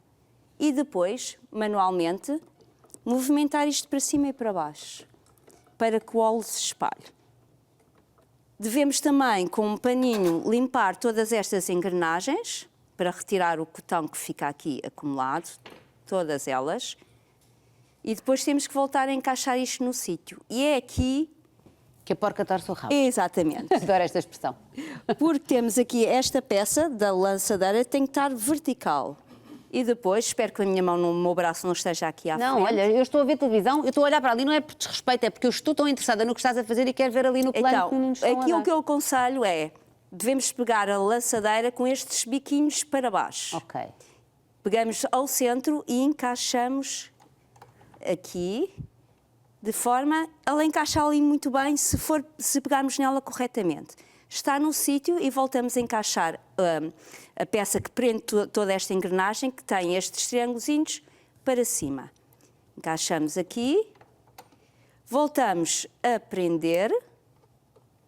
Olha, nunca pensei que uma máquina de costura tivesse este interior. Isto é parte da engrenagem da máquina. E depois temos que voltar a colocar a chapa de agulhas. E isto, a chapa de agulhas tem uma posição correta. Portanto, não tenham medo de colocar errada, porque ela não encaixa de outra forma. E isto deve ser feito não só quando a máquina está parada há muito tempo, antes de começar a costurar, mas deve também ser feito, mesmo usando a máquina regularmente, uma vez por mês. É o conselho que eu dou. Mensalmente fazer assim, isto demora 5, 10 minutos e têm a máquina pronta da tua experiência, eu, por exemplo, conheço várias pessoas que costuram, algumas da minha família. Eu nunca, se calhar mas nunca as vi fazer isto. Sabes que ali a Sofia da maquilhagem estava a dizer a mesma coisa em relação à avó dela. Pois... Por isso é que eu isso é que eu não sei se... Eu acho que não há muito conhecimento em relação... É esta questão, mas por isso mesmo é que eu queria partilhar esta informação. Depois voltam a colocar a caixa da bobina no sítio. Ou guardam dentro da máquina. E está. Fica tudo pronto e pronto a costurar. É colocar linha e, como eu digo, pé no pedal. Pé no pedal. E mesmo máquinas muito antigas, porque há pessoas... Sim, deve sempre fazer isto. Quanto mais antigas, mais frequência isto tem que ser feito. E é só a manutenção que se deve fazer, Filipa? Ou por exemplo, em máquinas mais antigas não é preciso mais nada, olear mais nada, percebes o que eu digo? Convém ir de 6 em 6 meses e levar a máquina a uma loja de máquinas de costura, um mecânico, para elas fazer... Isto é aquilo que nós podemos fazer em casa. Em casa. Mas o que eles fazem depois é retiram toda esta parte de cima e então fazem a lubrificação e a limpeza da zona toda aqui do motor. Mas isso já não conseguimos fazer. Isso não convém fazermos em casa, até porque na maioria das máquinas precisamos de chaves específicas para abrir, para tirar os parafusos que prendem isto. Tens aqui 2 máquinas, qual é a diferença? 2 máquinas. A diferença destas máquinas tem a ver com este sistema de bobine. Isto depois está explicado em detalhe no curso. Esta tem um enfiamento inferior horizontal, ou seja, a bobine é colocada aqui, enquanto que esta é vertical, a bobine está aqui na posição vertical. É só uma questão de mecânica da máquina. Okay. Em termos de funcionamento é exatamente o mesmo, porque o sistema mecânico que forma o ponto é o mesmo desde que o Isaac Singer... Mas podiam servir para coisas diferentes? Não. Não, é exatamente a mesma coisa. É a mesma coisa? É, não faz diferença nenhuma. Tens alguma que tu preferes? Eu prefiro esta. Coitadinha, não ouças. Esta é esta é topo de gama, que faz 50 mil pontos, tem 50 mil funções, mas eu prefiro esta que não é digital, funciona sempre bem, é totalmente mecânica e tem tudo o que eu preciso para fazer roupa. Esta é mais moderna? Tem mais tecnologia associada? Sim, imagina teres um carro citadino ou teres um carro topo de gama com todas as funções e mais alguma. Esta é a máquina topo de gama e esta é aquela máquina que dá para usar todos os dias e que é, como eu lhe chamo, todo o terreno. Porque normalmente as máquinas digitais tendem a ser mais sensíveis e estas que são puramente mecânicas, não têm analógicas, não têm cá coisas. Não têm frescuras. Não têm cá frescuras. É só uma questão de irmos mesmo lubrificando e oleando a máquina. Olha, Filipe, isto é uma das muitas coisas que tu ensinas nos teus ateliês? Sim, isto, por exemplo, faz parte de uma das aulas do curso de iniciação à máquina de costura doméstica, que é um curso que tem como objetivo descomplicar a máquina de costura. Estes pequenos detalhes que as pessoas não têm noção que são importantes, porque as pessoas têm a máquina de costura em casa, ou compram, põem a linha, carregam no pedal, ligam, isto cose, e acham que é tudo o que precisam de saber sobre a máquina. Mas a realidade é que isto tem uma série de botões e uma série de funções e pontos diferentes que têm objetivos de costura diferentes. A tua camisola foste tu que a fizeste. Fui, e as calças também. Essa parte deve ser espetacular. Esta é a parte que vem a seguir, porque o que eu aconselho sempre é, antes de começarem a enveredar por projetos de costura propriamente ditos, há que explorar a máquina, porque ela é uma ferramenta. Como qualquer ferramenta, há que perceber para que é que ela serve, como é que ela funciona e até para nós próprios criarmos uma relação com a máquina ao ponto de... Eu, com esta experiência toda, só pelo som da máquina consigo perceber que ela já não está a trabalhar bem. A sério? Pronto, mas eu tenho anos e anos e anos de experiência. Isto vem da prática e é preciso criar este tipo de relação. Sim, e para te chegar ao teu nível de costura, de fazeres as tuas próprias peças, que tu também és designer e fazes tudo isso, calma que não é... Tem que se ter calma, não é? Até porque há coisas que se tem que aprender. Tem, mas... É mais fácil do que parece, é isso que me estás a dizer. É mais fácil do que... Se tentarem aprender sozinhas é complexo porque há truques. Sim, e é um processo muito de tentativa e erro. As pessoas tentam costurar daquela forma porque intuitivamente parece-lhes que é assim, mas depois chegam um bocadinho mais à frente e percebem que algures não deram a volta certa ou não fizeram a costura. E depois andam sempre a desmanchar. Mas com este método que eu utilizo, em que primeiro fazem este curso de iniciação à máquina para estarem totalmente à vontade com a máquina e depois utilizam um sistema que é quase chave na mão, ou seja, é como se fosse uma estante que se compra a estante com as instruções de montagem. Mas, por exemplo, imagina, eu ia fazer o teu curso, tinha que começar sempre pela este e levava a minha própria máquina. Tens a tua máquina, porque os cursos são online, certo. A ideia é as pessoas estarem em casa com o seu computador, sim, têm perfeito, a sua máquina. Perfeito. E depois, a segunda aula seria sobre o quê? O primeiro curso é sobre a máquina de costura e é um curso com 15 aulas. E o segundo? O segundo já é um curso de corte e confecção de peças de vestuário, em que aprendem as regras base para fazer o corte e aprendem as técnicas de costura base para o vestuário feminino. Aquelas... Porquê só feminino? Só te aparecem mulheres? Tem a ver com a área que eu domino a 100%. Ah, ok. Tem a ver com o teu guarda-roupa, com a área que tu dominas, mas...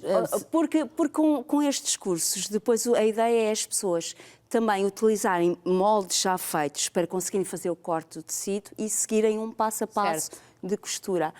A tua especialização é mais na moda feminina, pronto. A área que eu domino é a moda feminina. Não é que o vestuário masculino seja mais difícil, pelo contrário, é muito mais simples e o infantil ainda mais simples é. Mas é Ou que seja, tu dominas. Se dominarem o vestuário feminino, conseguem facilmente transferir estas técnicas para as outras áreas de vestuário. Muito bem, Filipe. Então eu se calhar proponho que a próxima vez que venhas aqui ao Intercidades, já com a máquina limpinha, tu já me disseste que há umas que nem sequer fazem assim por aí, além de barulho. Não faz. Podemos ter uma primeira aula. Podemos, com certeza. Boa? Terei todo Fica o gosto. combinado? Sim, sim. E, entretanto, onde é que podemos acompanhar-te? No site flipacastilho.pt, aí é onde encontram todos os cursos, ou se quiserem seguir as coisas que eu vou partilhando, no Instagram. Muito bem. flipacastilho.pt também. Olha, que perfeição de entrevista. Muito obrigada, Filipa. Foi um gosto, como sempre. Olha, agora vou passear.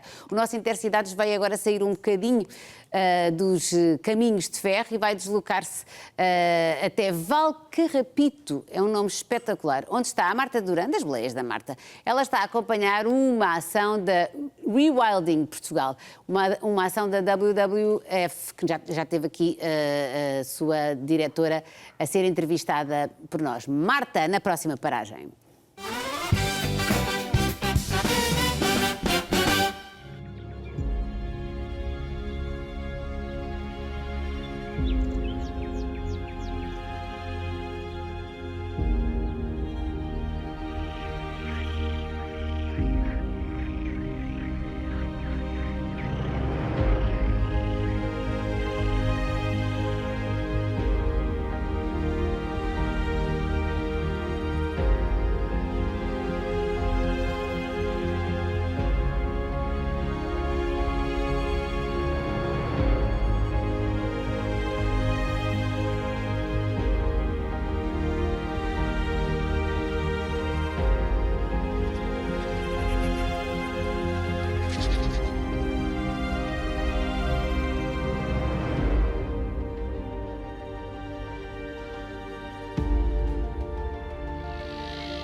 Oh, Martinha, tens rede, Marta? Olha que há bocadinho não tinhas muita rede, não é?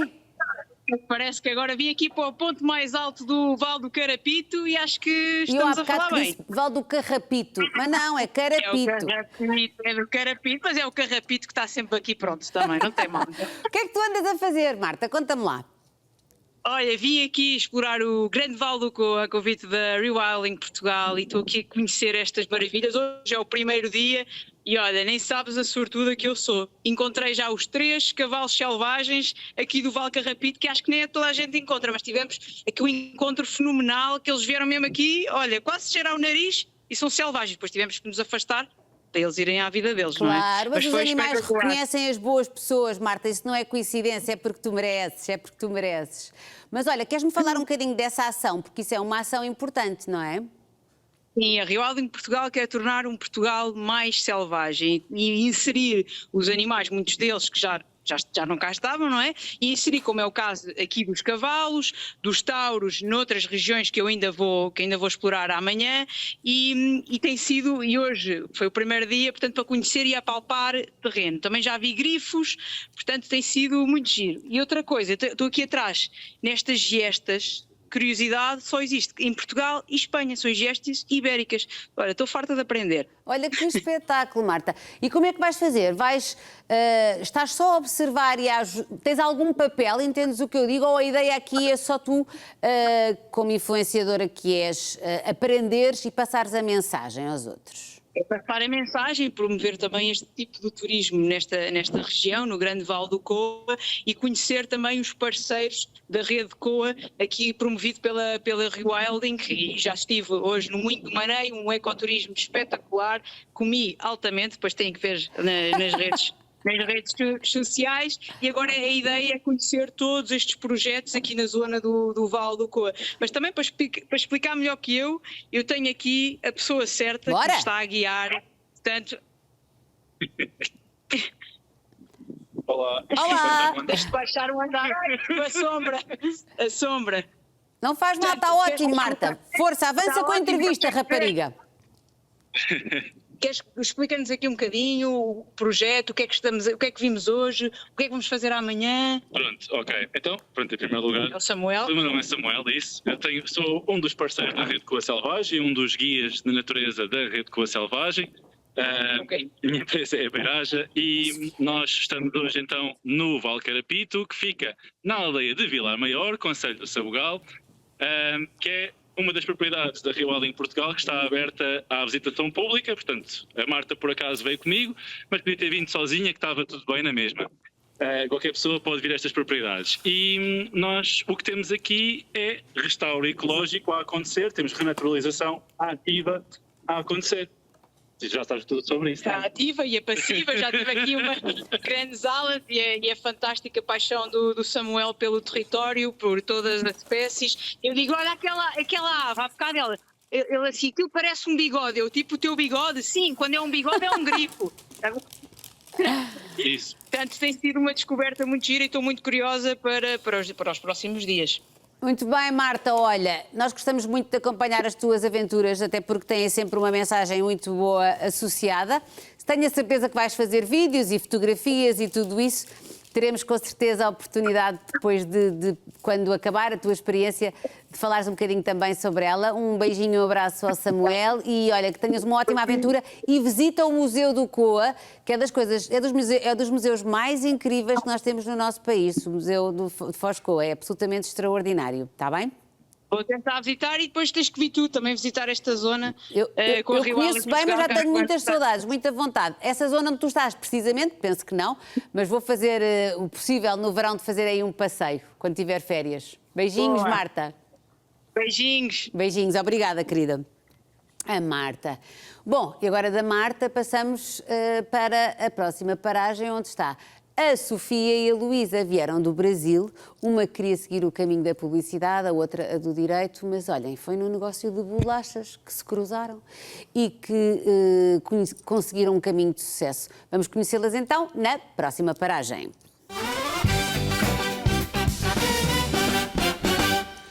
E comigo tenho a Sofia e a Luísa. Não é? Exatamente. Mas eu vou começar com a Sofia porque isto começa com a Sofia, não é? Ó Sofia, conta-me lá a história destas chunky, funky... Vou-vos dizer uma coisa, não há filho nenhum de ninguém da minha idade que não queiras comer as vossas bolachas. É incrível, não é? O maior sucesso, o maior sucesso. Como é que isto acontece? Conta-me, Sofia. Olha, na verdade começou de uma forma bem improvável, publicitária, que adora criar marcas. Eu vim para Portugal para terminar os meus estudos na parte de publicidade e trabalhava em part-time para uma agência de publicidade. E adorava criar marcas, a gente criava várias marcas diferentes. E pensei, bom, já que eu estou aprendendo, por que não testar e fazer, colocar essa parte intelectual em prática e ver se eu consigo criar uma marca? Então comecei a desenvolver aos poucos, fui gostando do que aparecia, achei que isso podia ser além de um desafio intelectual e pensei, bom, então deixa eu experimentar e fazer umas receitas. Mas já tinha jeito para cozinhar? Para fazer... Zero. Não, essa parte é que eu acho... Só uma paixão gigantesca por doces. Pois, então estamos iguais. Exato, eu não sabia como chegar até lá, mas eu sabia o que eu precisava sentir na primeira trinca. Isso foi o que me guiou, foram 96 receitas até lá. Foi a gula? Mas foi a gula e foi maravilhoso. E até hoje eu como os cookies no sentido de achar que eu preciso ainda aprimorar a receita. Ainda não enjoou? eu tô esperando por esse dia. Tanto eu como a Lu, a gente não enjoou ainda. É incrível. Mas então, começou a pensar, se calhar começou primeiro sei lá, pela embalagem, pelo nome, logo, porque este nome também é muito bom, não é? Estas bolachas é como se, e ainda bem, é um hino à imperfeição, não é? As bolachas não têm que ser perfeitinhas. Aliás, a vida não tem que ser perfeita, nem as pessoas, nem as bolachas, não é? Exato. O que é que está por trás desta ideia? Então, a perfeição, na verdade, é um tema meu de terapia de anos, porque eu sempre me cobro muito para todo mundo, né, tem uma ideia de se mostrar perfeito e mostrar que está tudo bem. E a ideia da imperfeição era trazer o que é o de único de cada cookie, de cada pessoa, porque o que é único é especial. Então, da forma, se você quer umas bolachas e uns cookies perfeitinhos, nos supermercados industrializados são exatamente simétricos, são perfeitos. E a nossa ideia é trazer o diferente. É tudo artesanal, feito à mão, os recheios, é tudo desenvolvido assim, mesmo com pessoas reais, com ingredientes reais. E é isso que faz que numa mesma fornada, alguns cookies vão ficar mais tortos, outros mais altinhos, outros mais crocantes, outros mais molinhos. Então, é um pouco isso, assim, essa parte do Imperfect Cookies. E como é que começa o negócio? Portanto, foi online? Criou logo uma loja? Como é que isto acontece? Foi bem improvisado e bem imperfeito, como o próprio nome diz. Ou seja, eu comecei a vender em casa. Na altura, então, teve o Covid. A agência de publicidade, muitos empregos e muitos novos negócios começaram no Covid. Alguém tem que fazer um estudo académico sobre isto. Palavra de honra. Com certeza. Não há ninguém que não se sente aqui com uma boa ideia. Olha, foi no Covid, não tinha nada para fazer. Continua. Então, eu, na verdade, comecei fui demitida do meu trabalho, falei, então agora já tenho a marca, já tenho a paixão por cookies. Não existia, na época, cookies em Portugal, então era uma parte ainda um pouco tradicional a nível de pastelaria, certo, que eu amo. Mas eu falei, poderia ser uma possibilidade de explorar, então, os cookies. Então, comecei a fazer em casa, vender para amigos de amigos. Depois, mas começou a fazer e a testar. Testar, 96 receitas até chegar onde eu queria, exatamente, não foi fácil. Quando descobriu, aleluia! Eu tenho até um vídeo, depois eu te mostro, um vídeo que eu dei a primeira trinca e saíram fogos de artifício da minha cabeça. Então foi realmente um momento muito, muito bom, assim. E desde então, essa é a nossa massa base, que tem aqui, a gente trouxe uns cookies depois pra gente mostrar, que é a nossa massa tradicional, que sofreu pouquíssimas alterações até a época.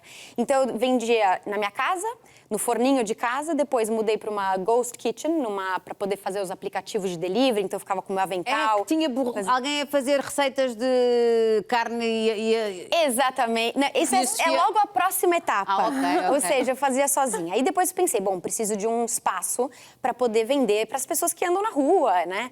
Então, eu não tinha muito dinheiro na altura e consegui, com as vendas de alguns dos cookies e com algumas economias, subalugar um espaço, que atualmente, hoje a gente tem o espaço todo, que é a nossa primeira loja. Mas enquanto eu ficava na parte da frente, a parte de trás era um catering que fazia uns pernil assado e tudo enquanto eu fazia os cookies. Então, o cheiro era uma confusão para os clientes. Mas era o que eu tinha. E depois daí, foi crescendo. Aí foi na altura que a Lu se juntou. Quando a Lu se junta. Queremos saber, porque a Lu também, nada a ver. Nada a ver. Nada a ver. Era direito? Eu sou advogada. Era advogada?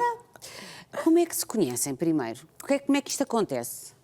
A gente se conheceu por uma grande coincidência, na verdade, porque eu estou num grupo do WhatsApp que uma muito amiga da Sofia está, e ela postou nesse grupo que tinha uma vaga disponível, um part-time, para alguém que gostasse de cozinhar, mas que estivesse disposta a aprender. O grupo é interessante, porque é um grupo, pelo que eu sei, de mulheres brasileiras que se ajudam, não é? Sim. No sentido, ou seja, não só questões burocráticas, mas também para quem precisa de trabalho ou de questões de integração em Portugal, não é? Sim, médicos, indicações de lugares, pronto, de tudo um pouco. E a Sofia pôs lá uma vaga ou foi uma amiga? A amiga da Sofia colocou e eu me interessei.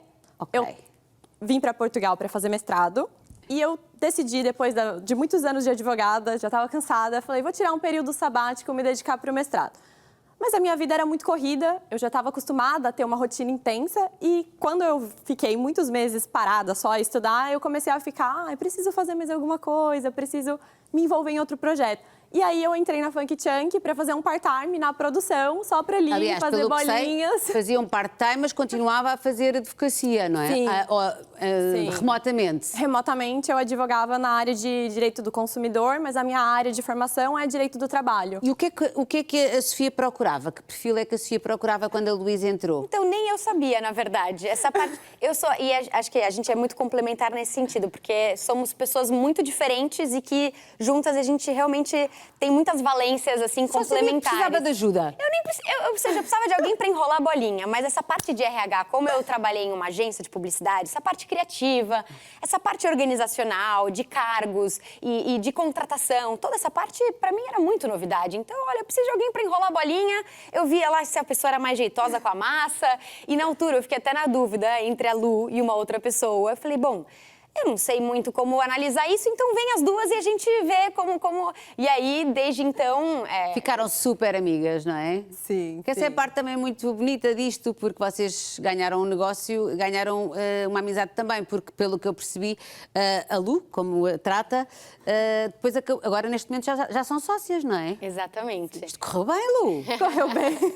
Não, Correu bem. Eu tenho muita sorte, porque, na verdade, acho que antes da amizade foi mesmo um respeito e uma complementaridade e um trabalho em equipa. Então, quando você é chefe, você geralmente diz muito as coisas e recebe pouca feedback. E acho que o bom é que, desde o início, a Lu trazia sugestões e até falava, Sofia, mas isso aqui, o que você acha de fazer em vez disso que você sugeriu? Isso.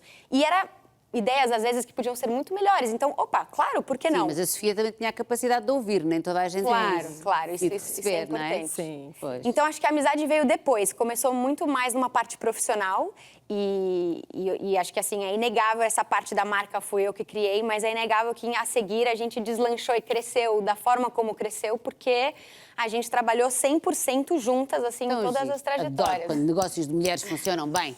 E porque há muitos, e as pessoas às vezes têm a ideia que não, e é uma ideia completamente errada. Então podemos dizer que a Sofia é o lado mais furacão criativo e que a Lu organiza, pensa, gera, faz a parte da gestão. Sim. Está certo isto? E projeta. Sim, exatamente. Ela é a parte mais criativa, mais animada, e eu sou a parte mais pé no chão, vamos com calma, vamos analisar tudo primeiro. Ela corta várias asinhas minhas. Eu, Lu, vamos fazer isso, aquilo. Mas só, você já pensou que tem isso, tem aquilo e tem aquilo? É verdade. Então é bom, importante. Não é? Porque o negócio muitas vezes, já vi muito bom negócio, mesmo muito bom negócio, falhar por não existir uma Lu. Também já vi por não existir uma Sofia. Claro. Uma Sofia é importantíssimo para acender a chama, aquela centelha que só algumas pessoas é que têm uma ótima ideia, mas depois se não houver uma boa gestão... Vai tudo ao ar, como se diz aqui em Portugal. E pode ser complicado. Então, e neste momento, em que ponto é que estamos no negócio? Contem-me, meninas. Bom, nesse momento a gente está numa fase de expansão do nosso projeto. A gente está para abrir outra loja. É um segredo. Mas posso dizer onde é que é? Não. Não. Pode, eu acho que Vão abrir no Porto. Sim. Porto. Atenção que vão chegar aí estas bolachas maravilhosas. É uma novidade em primeira mão. É uma primeira mão nossa, é um furo. Sim, e nós temos trabalhado esse ano também com várias novidades. A gente tenta desenvolver todos os meses, ou a cada 2 ou 3 meses, sabores novos. Nesse momento a gente está com uma campanha de Páscoa com ovos em formato de cookie. Não trouxeram? Pois ficou em falta. Que grandes malandras, pronto, era vão ter que ir até a loja para ver o cookie em formato de ovo. As lojas em Lisboa, onde é que são? Vocês já têm várias, não é? Sim, nós temos em Campo de Ourique, na Rua Ferreira Borges. Temos no Marquês, na Rua Luciano Cordeiro, que foi a primeira, que era na altura que eu mudava, fazia com o catering, dividia, agora temos o espaço todo. E depois temos nossa loja no Time Out Market, no Mercado da Ribeira. Tudo sítios maravilhosos. Sim, e temos também agora nossa sede, escritório e cozinha, nós temos também um espaço para takeaway, que é nas Avenidas Novas. Que maravilha, portanto, e também se pode fazer a encomenda através da internet? Sim, temos um site que entrega para todo Portugal e várias regiões da Espanha. Ai, meu Deus, já não me estou a conseguir concentrar nesta conversa. É só funkchunkcookies.com e todas essas maravilhosidades estão todas disponíveis. A gente assa na hora e envia. Então... A gente assa na hora. Olha, e que sabores é que existem? Eu tenho malta lá em casa que sabe responder a estas perguntas todas, mas eu não sei mesmo. Que sabores existem das vossas bolachas? Nós temos a tradicional, que é a de chocolate, que são pepitas de chocolate ao leite com chocolate amargo. Nós temos de Red Velvet, que é a releitura do bolo, nós temos a de Nutella, pistácio, Lotus Biscoff, a releitura do chocolate do Dubai, que virou aquela febre toda. Ai, mas ainda bem que já desapareceu também um bocadinho a febre do chocolate do Dubai. Tava demais. Foi uma coisa um bocado também... Foi demais, não é? Foi. Até perfume do Dubai inventaram. Nossa. E quais é que são as que as pessoas gostam mais? As tradicionais são Nutella, Red Velvet e chocolate. E agora a gente tem um lançamento novo que também tem sido muito procurado, que é um cookie com a massa de chocolate preto, o recheio de chocolate branco e em cima tem uns confeitos de açúcar que a gente chama de dragê. É essa aí? Posso mostrar? Não sei se é possível fazer uma demonstração de abrir aqui ou você quer provar, então vai ter que ser, não é? Atualmente é meu favorito, então ele tem uma bombinha faz de... isto. Agora, meninas, falem muito, por favor. Então... Até porque há uma forte possibilidade de eu ficar com os dentes pretos. Faz parte da experiência. A experiência de sermos imperfeitos, não é? Exatamente. Mas, basicamente, a gente usa só chocolate belga, a gente teve uma alta no cacau, a gente passou vários apertos aí por conta da subida do cacau, mas a gente faz questão de manter. E esse é um cacau belga, então parece tipo um brownie, enfim, eu sou fã, dá pra ver nitidamente. Agora, a parte pior é que eu só posso dar uma trinca, isto é horrível. Vocês sabem que isto é horrível, não é? Não, até estou a babar, literalmente. Isto é tão bom. Não se percebe, não se preocupe. Não se nota nada. Não se percebe, mas eu também já disse, não é? Porque eu sou esta pessoa que diz estas coisas. Não, são incríveis. E o que é que tem? Eu estava tão concentrada. O que é que tem lá dentro? É chocolate branco? Chocolate branco. É uma explosãozinha Você pegou só a pontinha, depois você vai ver que mais pra frente, meio, ao longo das suas mordidas, você vai ver que tem lá bastante recheio. Eu estou com vontade de ir para intervalo. Para ver como era a vontade. Não estou nada. Eu gosto muito de fazer o programa. Muito bem, minhas queridas. Portanto, é um negócio que começou com uma ótima ideia e também, mais uma vez, numa altura que podia ser triste, não é? Em que perdeste o teu trabalho, na altura ficaste sem trabalho. Olha que as pessoas da tua agência devem estar a pensar, fizemos muito mal em despedir esta... Exatamente, olha aí. Fizemos muito mal em mandar a Sofia embora. E agora, além do Porto, o vosso projeto, até onde é que podem ir as nossas cookies? O céu é o limite. A gente brinca que a gente tem vontade de dominar o mundo, se fosse possível. Claro, com muita estrutura, um passo de cada vez, sem se apressar, mas a gente tem projetos de expansão, tanto para o Brasil quanto para o resto da Europa. A gente sabe que agora os cookies estão em alta em todo lado, viralizados no TikTok. Pois, agora já há muita concorrência, não é? Sim. Mas o nosso foco é manter a consistência, porque acho que isso é o diferencial com a concorrência e com as novas marcas, que às vezes...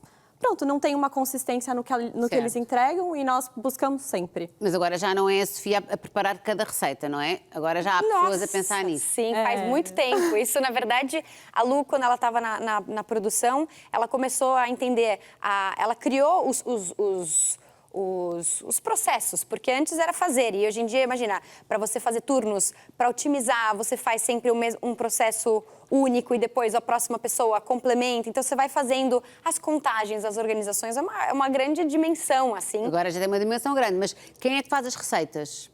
As receitas foram desenvolvidas já e fechadas. A gente, ocasionalmente não, a cada 2 meses, a cada mês a gente tem sabores e coisas diferentes. Mas as massas tradicionais, a gente já tem as bases e é a partir delas que são feitas as receitas. Muito bem.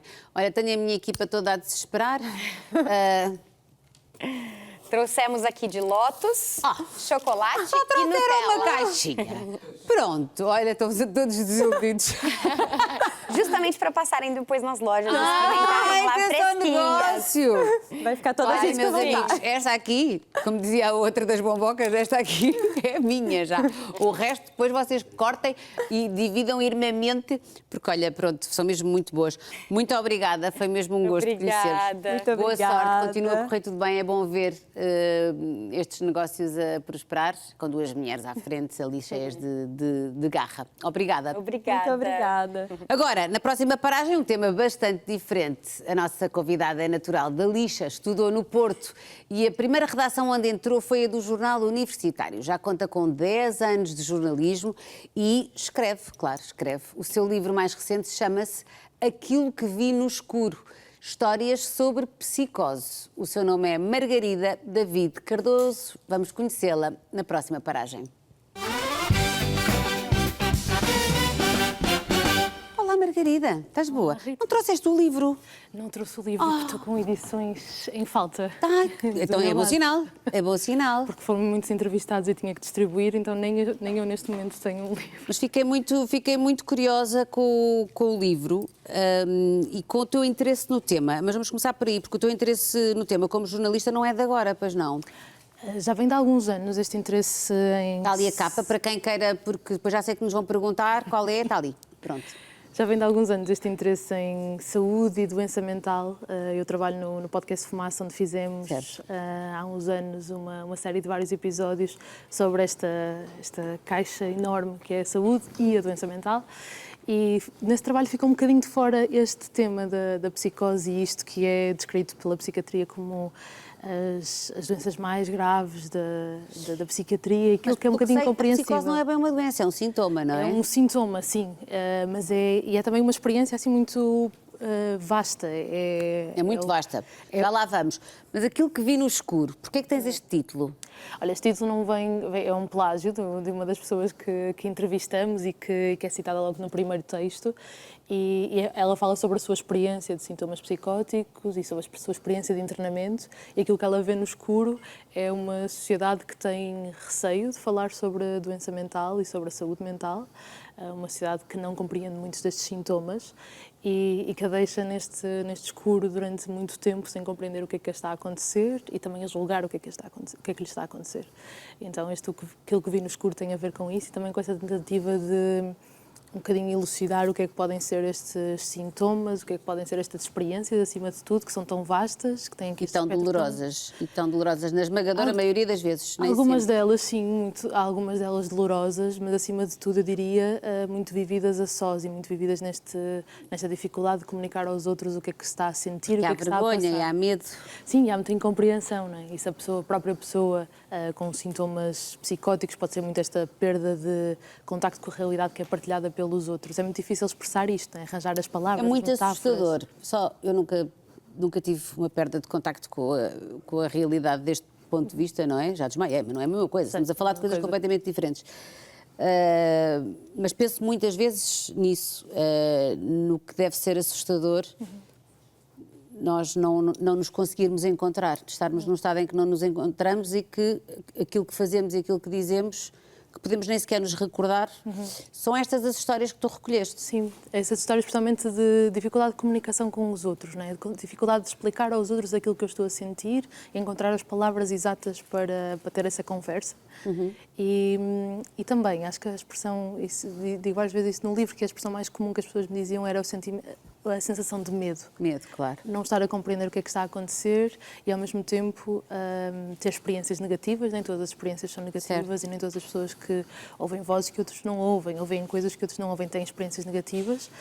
Que, se calhar, neste livro ele é mais duro nesse sentido, porque eu me foco muito mais naquilo que são as dificuldades, parece-me que isso é importante de retratar. E esse lado, sim, muitas vezes traz esse sentimento de medo. Do que é que me está a acontecer. Como é que tu chegaste a estas pessoas e a estas histórias, Margarida?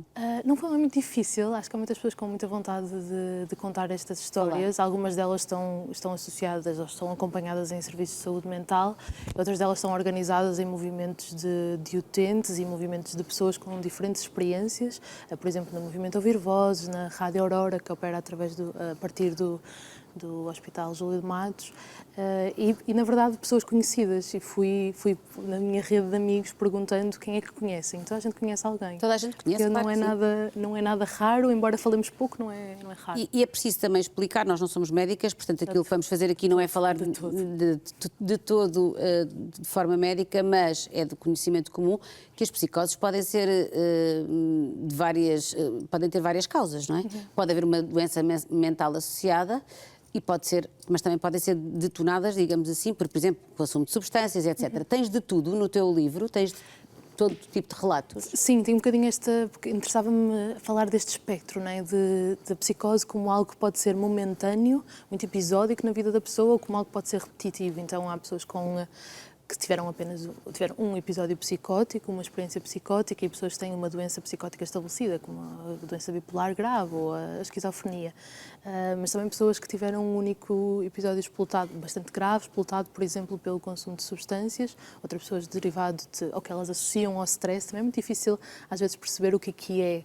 Isto é o que vários psiquiatras e psicólogos falam, é muito difícil perceber o que é o gatilho destes sintomas. É muito mais complexo do que é muito imaginar. complexo, sim. Eu nunca tinha pensado que o stress te pode provocar uma situação em que tu perdes... Como é que tu caracterizarias o que é uma psicose, para quem não sabe? Isso também é outra... sempre, acho que estou o livro todo a tentar descrever isso. Mas acho que é principalmente, ou pelo menos aquela imagem que ficou na minha cabeça, tem a ver com esta ideia de quebra com a realidade partilhada pelos outros, não é?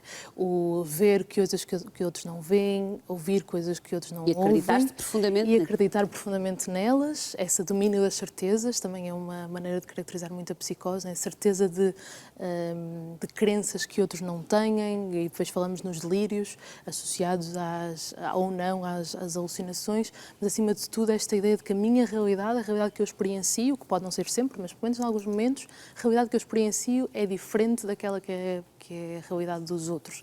Então não é difícil de perceber como é que isto pode ser profundamente solitário. Terrível. Não é? Tu trabalhas como jornalista, mas tu também estudas psicologia? Agora estudo psicologia, sim. Agora mas motivada também por estas coisas. Percebo-te perfeitamente. Eu tenho um absoluto fascínio pelas questões relacionadas com a saúde mental e muitas vezes tive essa tentação de estudar mais profundamente esses temas. O caminho foi esse? Começaste pelo jornalismo? Sim, foi esse. Foi fazer este trabalho que falávamos sobre vários episódios sobre saúde e doença mental que me levou a querer perceber melhor. Sim, tentar sair um bocadinho deste lugar de leigo e especialista em generalidades, que são sempre os jornalistas, acho que somos sempre, não é? É verdade. Especialistas em generalidades. E então queria aprofundar isso e depois descobri esta coisa fascinante que é a possibilidade de estudar a part-time, a meio tempo, pagando cerca de metade das propinas, tendo metade disso, mas eu não posso meter mais coisas agora. Tendo 2, 3 cadeiras por semestre, torna-se fazível. Também trabalho num sítio que o permite. Pois. Mas torna-se fazível fazer este complemento e estudar e ir à faculdade. Já não me custa, não é? Quando eu tinha 18 anos ou 19, a maneira como olhava para a faculdade era tão diferente. É que nós mudamos tanto. É verdade. Eu também, tanto que fiz 2 cursos, não acabei nenhum. Portanto, e agora só penso, não façam isto que eu fiz, ok? Acabem os cursos, mesmo que custe um bocadinho, acabem. E depois, de repente, tens uma vontade tão grande de estudar, noutra idade, não é? Noutra altura. E acho que a psicologia é um ótimo empurrão para isso, porque, não sei, a licenciatura é muito interessante. Encontras sempre algo... Estás a fazer onde a licenciatura? Aqui na Universidade de Lisboa. E é muito interessante e acho que a maturidade traz as coisas que ganham um interesse com a maturidade, não é? E as nossas escolhas são mais afinadas, mas acima de tudo é um curso que muitas pessoas dizem isso, não é? Eu gostava muito de tirar psicologia. Nem que seja para conhecimento, no meu caso nem seria, como é óbvio, para exercer, mas para conhecer, para perceber melhor o outro. Totalmente. Para perceber melhor amigos, para perceber melhor família, para perceber melhor o mundo. Sim. Não é? Perceber melhor como é que nós entendemos o mundo, não é? Acho que a coisa mais interessante que tenho aprendido nos últimos tempos tem a ver com esta questão dos nossos vieses cognitivos, a maneira como nós pensamos o mundo, e ela tem vieses, tem inclinações, tem uma série de erros quase cognitivos que nós todos incorremos no dia a dia. E que até se relaciona muito com a psicose, porque muitas vezes estas doenças ou estes sintomas vão agravar exatamente os vieses cognitivos que todos temos. Então, o mundo já não é fácil. E para algumas pessoas ainda é muito mais difícil, não é? Eu gostava só que tu tentasses dizer-nos, claro, evidentemente que no teu livro também proteges a identidade, obviamente, das pessoas, mas que contasses 1 ou 2 histórias que estão ali no livro, que talvez que te tenham marcado, impressionado. Escolhe tu o critério. Olha, acho que, acima de tudo, todas as pessoas com quem falei queriam muito fazê-lo, de forma muito consciente, queriam partilhar a sua experiência para que ela pudesse ser útil para outras pessoas. E diria a primeira história da Noah, que é uma das pessoas que fala com um nome que que não é o dela, e ela gostava muito que ele fosse o seu nome, mas ainda não sente que viva numa sociedade livre de estigma para o poder fazer. E ela teve um primeiro, que ele foi enquadrado como um episódio psicótico quando andava na escola, e era bastante nova. Isto também foi algo muito incompreendido, e assim, um tabu. Estava no secundário. É bastante nova, mas ao mesmo tempo também nesta idade, que ali entre os 17, 18, 16, aos 18. Mas às vezes é onde começam que é exatamente onde começam, não é? os problemas, sim. E onde se fala aqui desta doença crónica da juventude, como uma psiquiatra caracteriza, no sentido em que é a doença que quando se manifesta vai ser aquilo que vai tirar os jovens da escola, mantê-los em casa, criar situações muito difíceis que depois mais tarde são recordadas com muita dor na sua vida. Tal e qual. E ela teve este primeiro episódio que foi assim muito incompreendido, assim um elefante na sala, que era muito difícil de perceber o que é que tinha passado ali. Como é que foi o episódio dela? Ela descreveu-te? Ela descreveu, ela teve, na altura era uma pessoa muito religiosa, e então o seu episódio que tinha a ver com alucinações era místico, e era muito relacionado com esse aspecto, e foi na sala de aula, que foi algo muito marcante e muito visível, mas não criou ali a oportunidade na escola de se falar mais sobre aquilo. É uma coisa que acontece muitas vezes, as psicoses serem místicas e as pessoas acharem que são, ou que têm uma ligação mais próxima com Deus, ou que são mesmo representantes de uma divindade qualquer na Terra, uma coisa semelhante. Sim, porque também a psiquiatria fala muito desta ideia de que tudo aquilo que pensamos vem das nossas experiências. Não é? Então, obviamente, aquilo que é importante para nós vai se refletir nisto que experienciamos.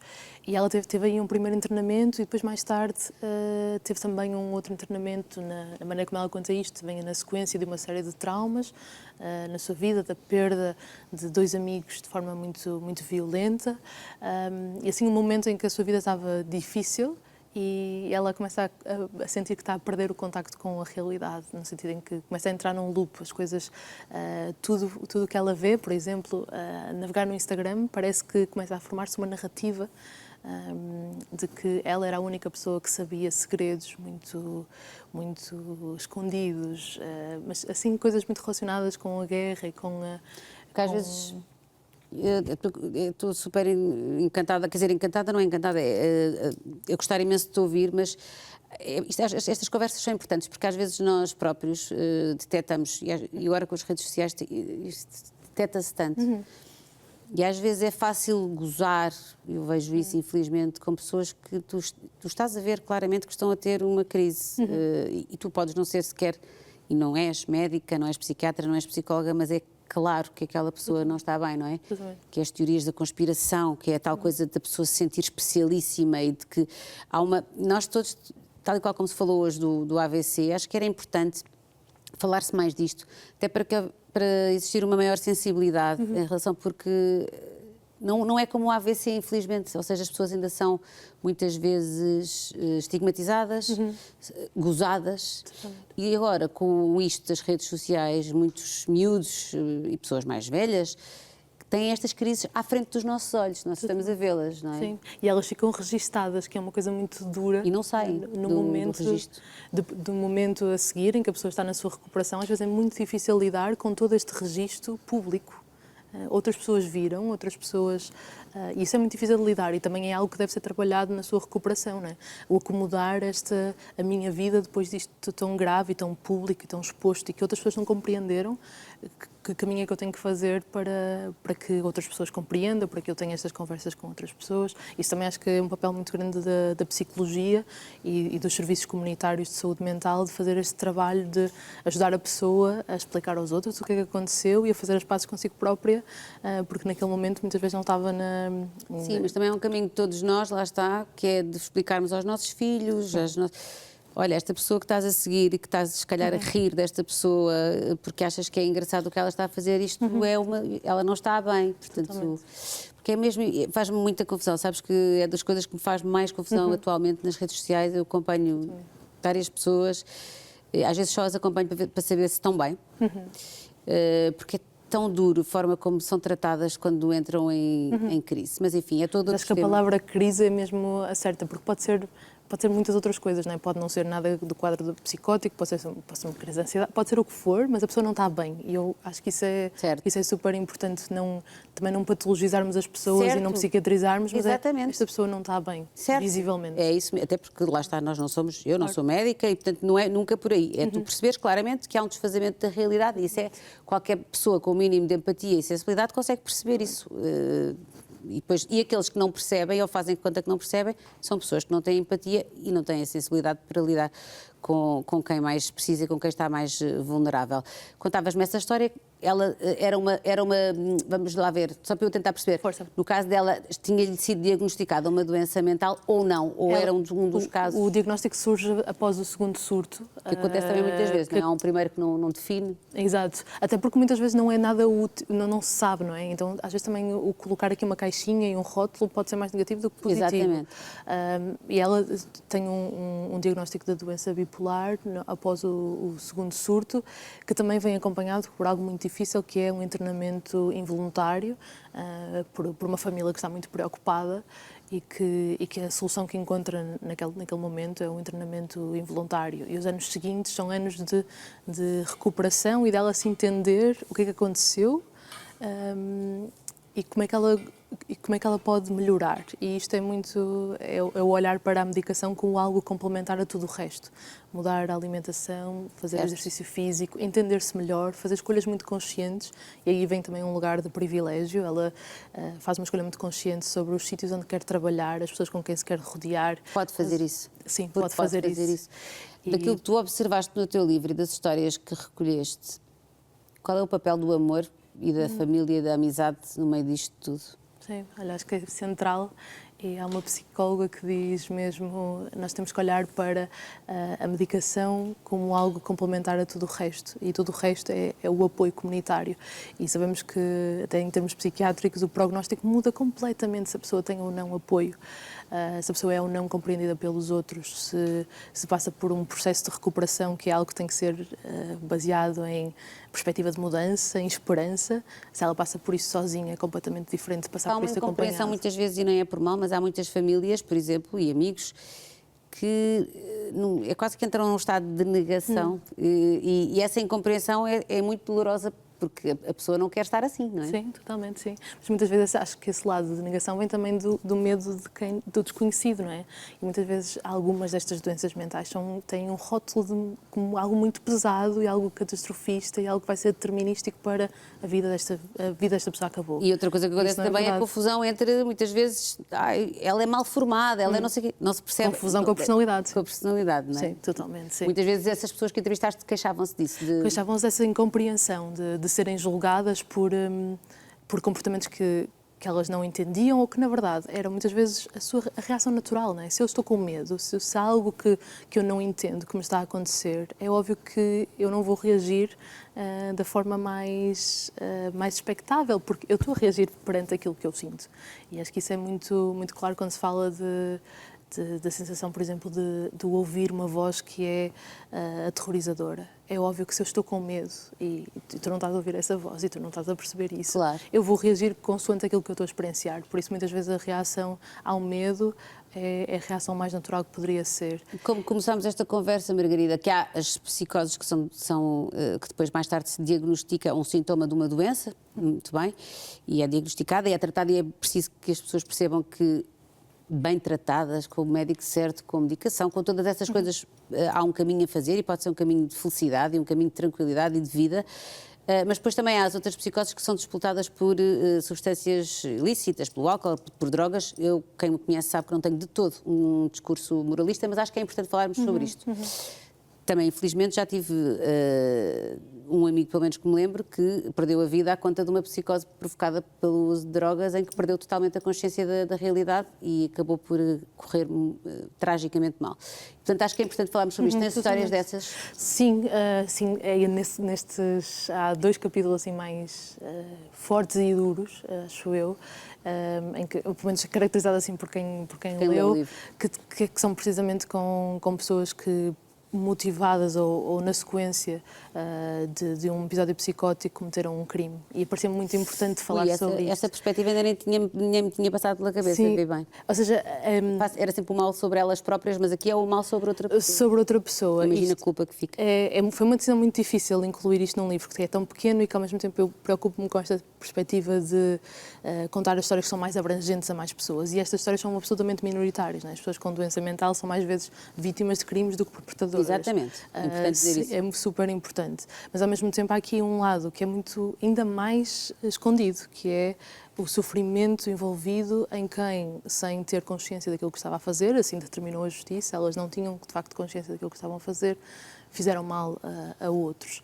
E um dos casos é de uma pessoa que tem uma psicose disputada por consumos, por vários consumos, e aquilo que ele tornou assim, bandeira da vida dele é precisamente alertar para esses riscos, mas principalmente o conhecer-se a si próprio e conhecer as suas vulnerabilidades. E a maneira como isso lhe aconteceu foi de forma muito drástica. O conhecer essas vulnerabilidades foi neste contexto muito assustador, mas agora considero ser uma pessoa que conhece a fundo e fez um processo de psicoterapia muito grande e todo um processo de interiorização. De desculpabilização também, porque Sim. deve ser terrível, não é? Absolutamente. E faz agora da sua vida também tentar explicar aos outros que o efeito que uma droga tem numa pessoa pode ter um efeito completamente diferente noutra Totalmente, e nada é determinístico, mas ao mesmo tempo é muito importante esse consumo consciente, acima de tudo, e informado. Sim. E é isso que ele sentia que lhe faltava na altura, que tinha muitos fatores de risco, que ignorou porque não sabia, por desconhecimento. Olha, Margarida, eu acho o teu livro absolutamente fascinante e obrigada pelo teu trabalho. Eu. Espero que continues a estudar. Acho que sim, acho que vais mesmo continuar, porque percebe-se que há uma grande ligação a estes temas. E nós aqui também tentaremos falar sobre estes temas sempre que achamos que é necessário, e no caso achamos que é muitíssimo necessário falar cada vez mais de saúde mental. Foi um gosto conhecer-te. Obrigada, Margarida. Nós voltamos amanhã para mais um programa com mais convidados, com mais alegria, com mais temas sérios, com mais Portugal para conhecer e esperamos que volte connosco. Eu sei que vai voltar. Beijinhos, até amanhã.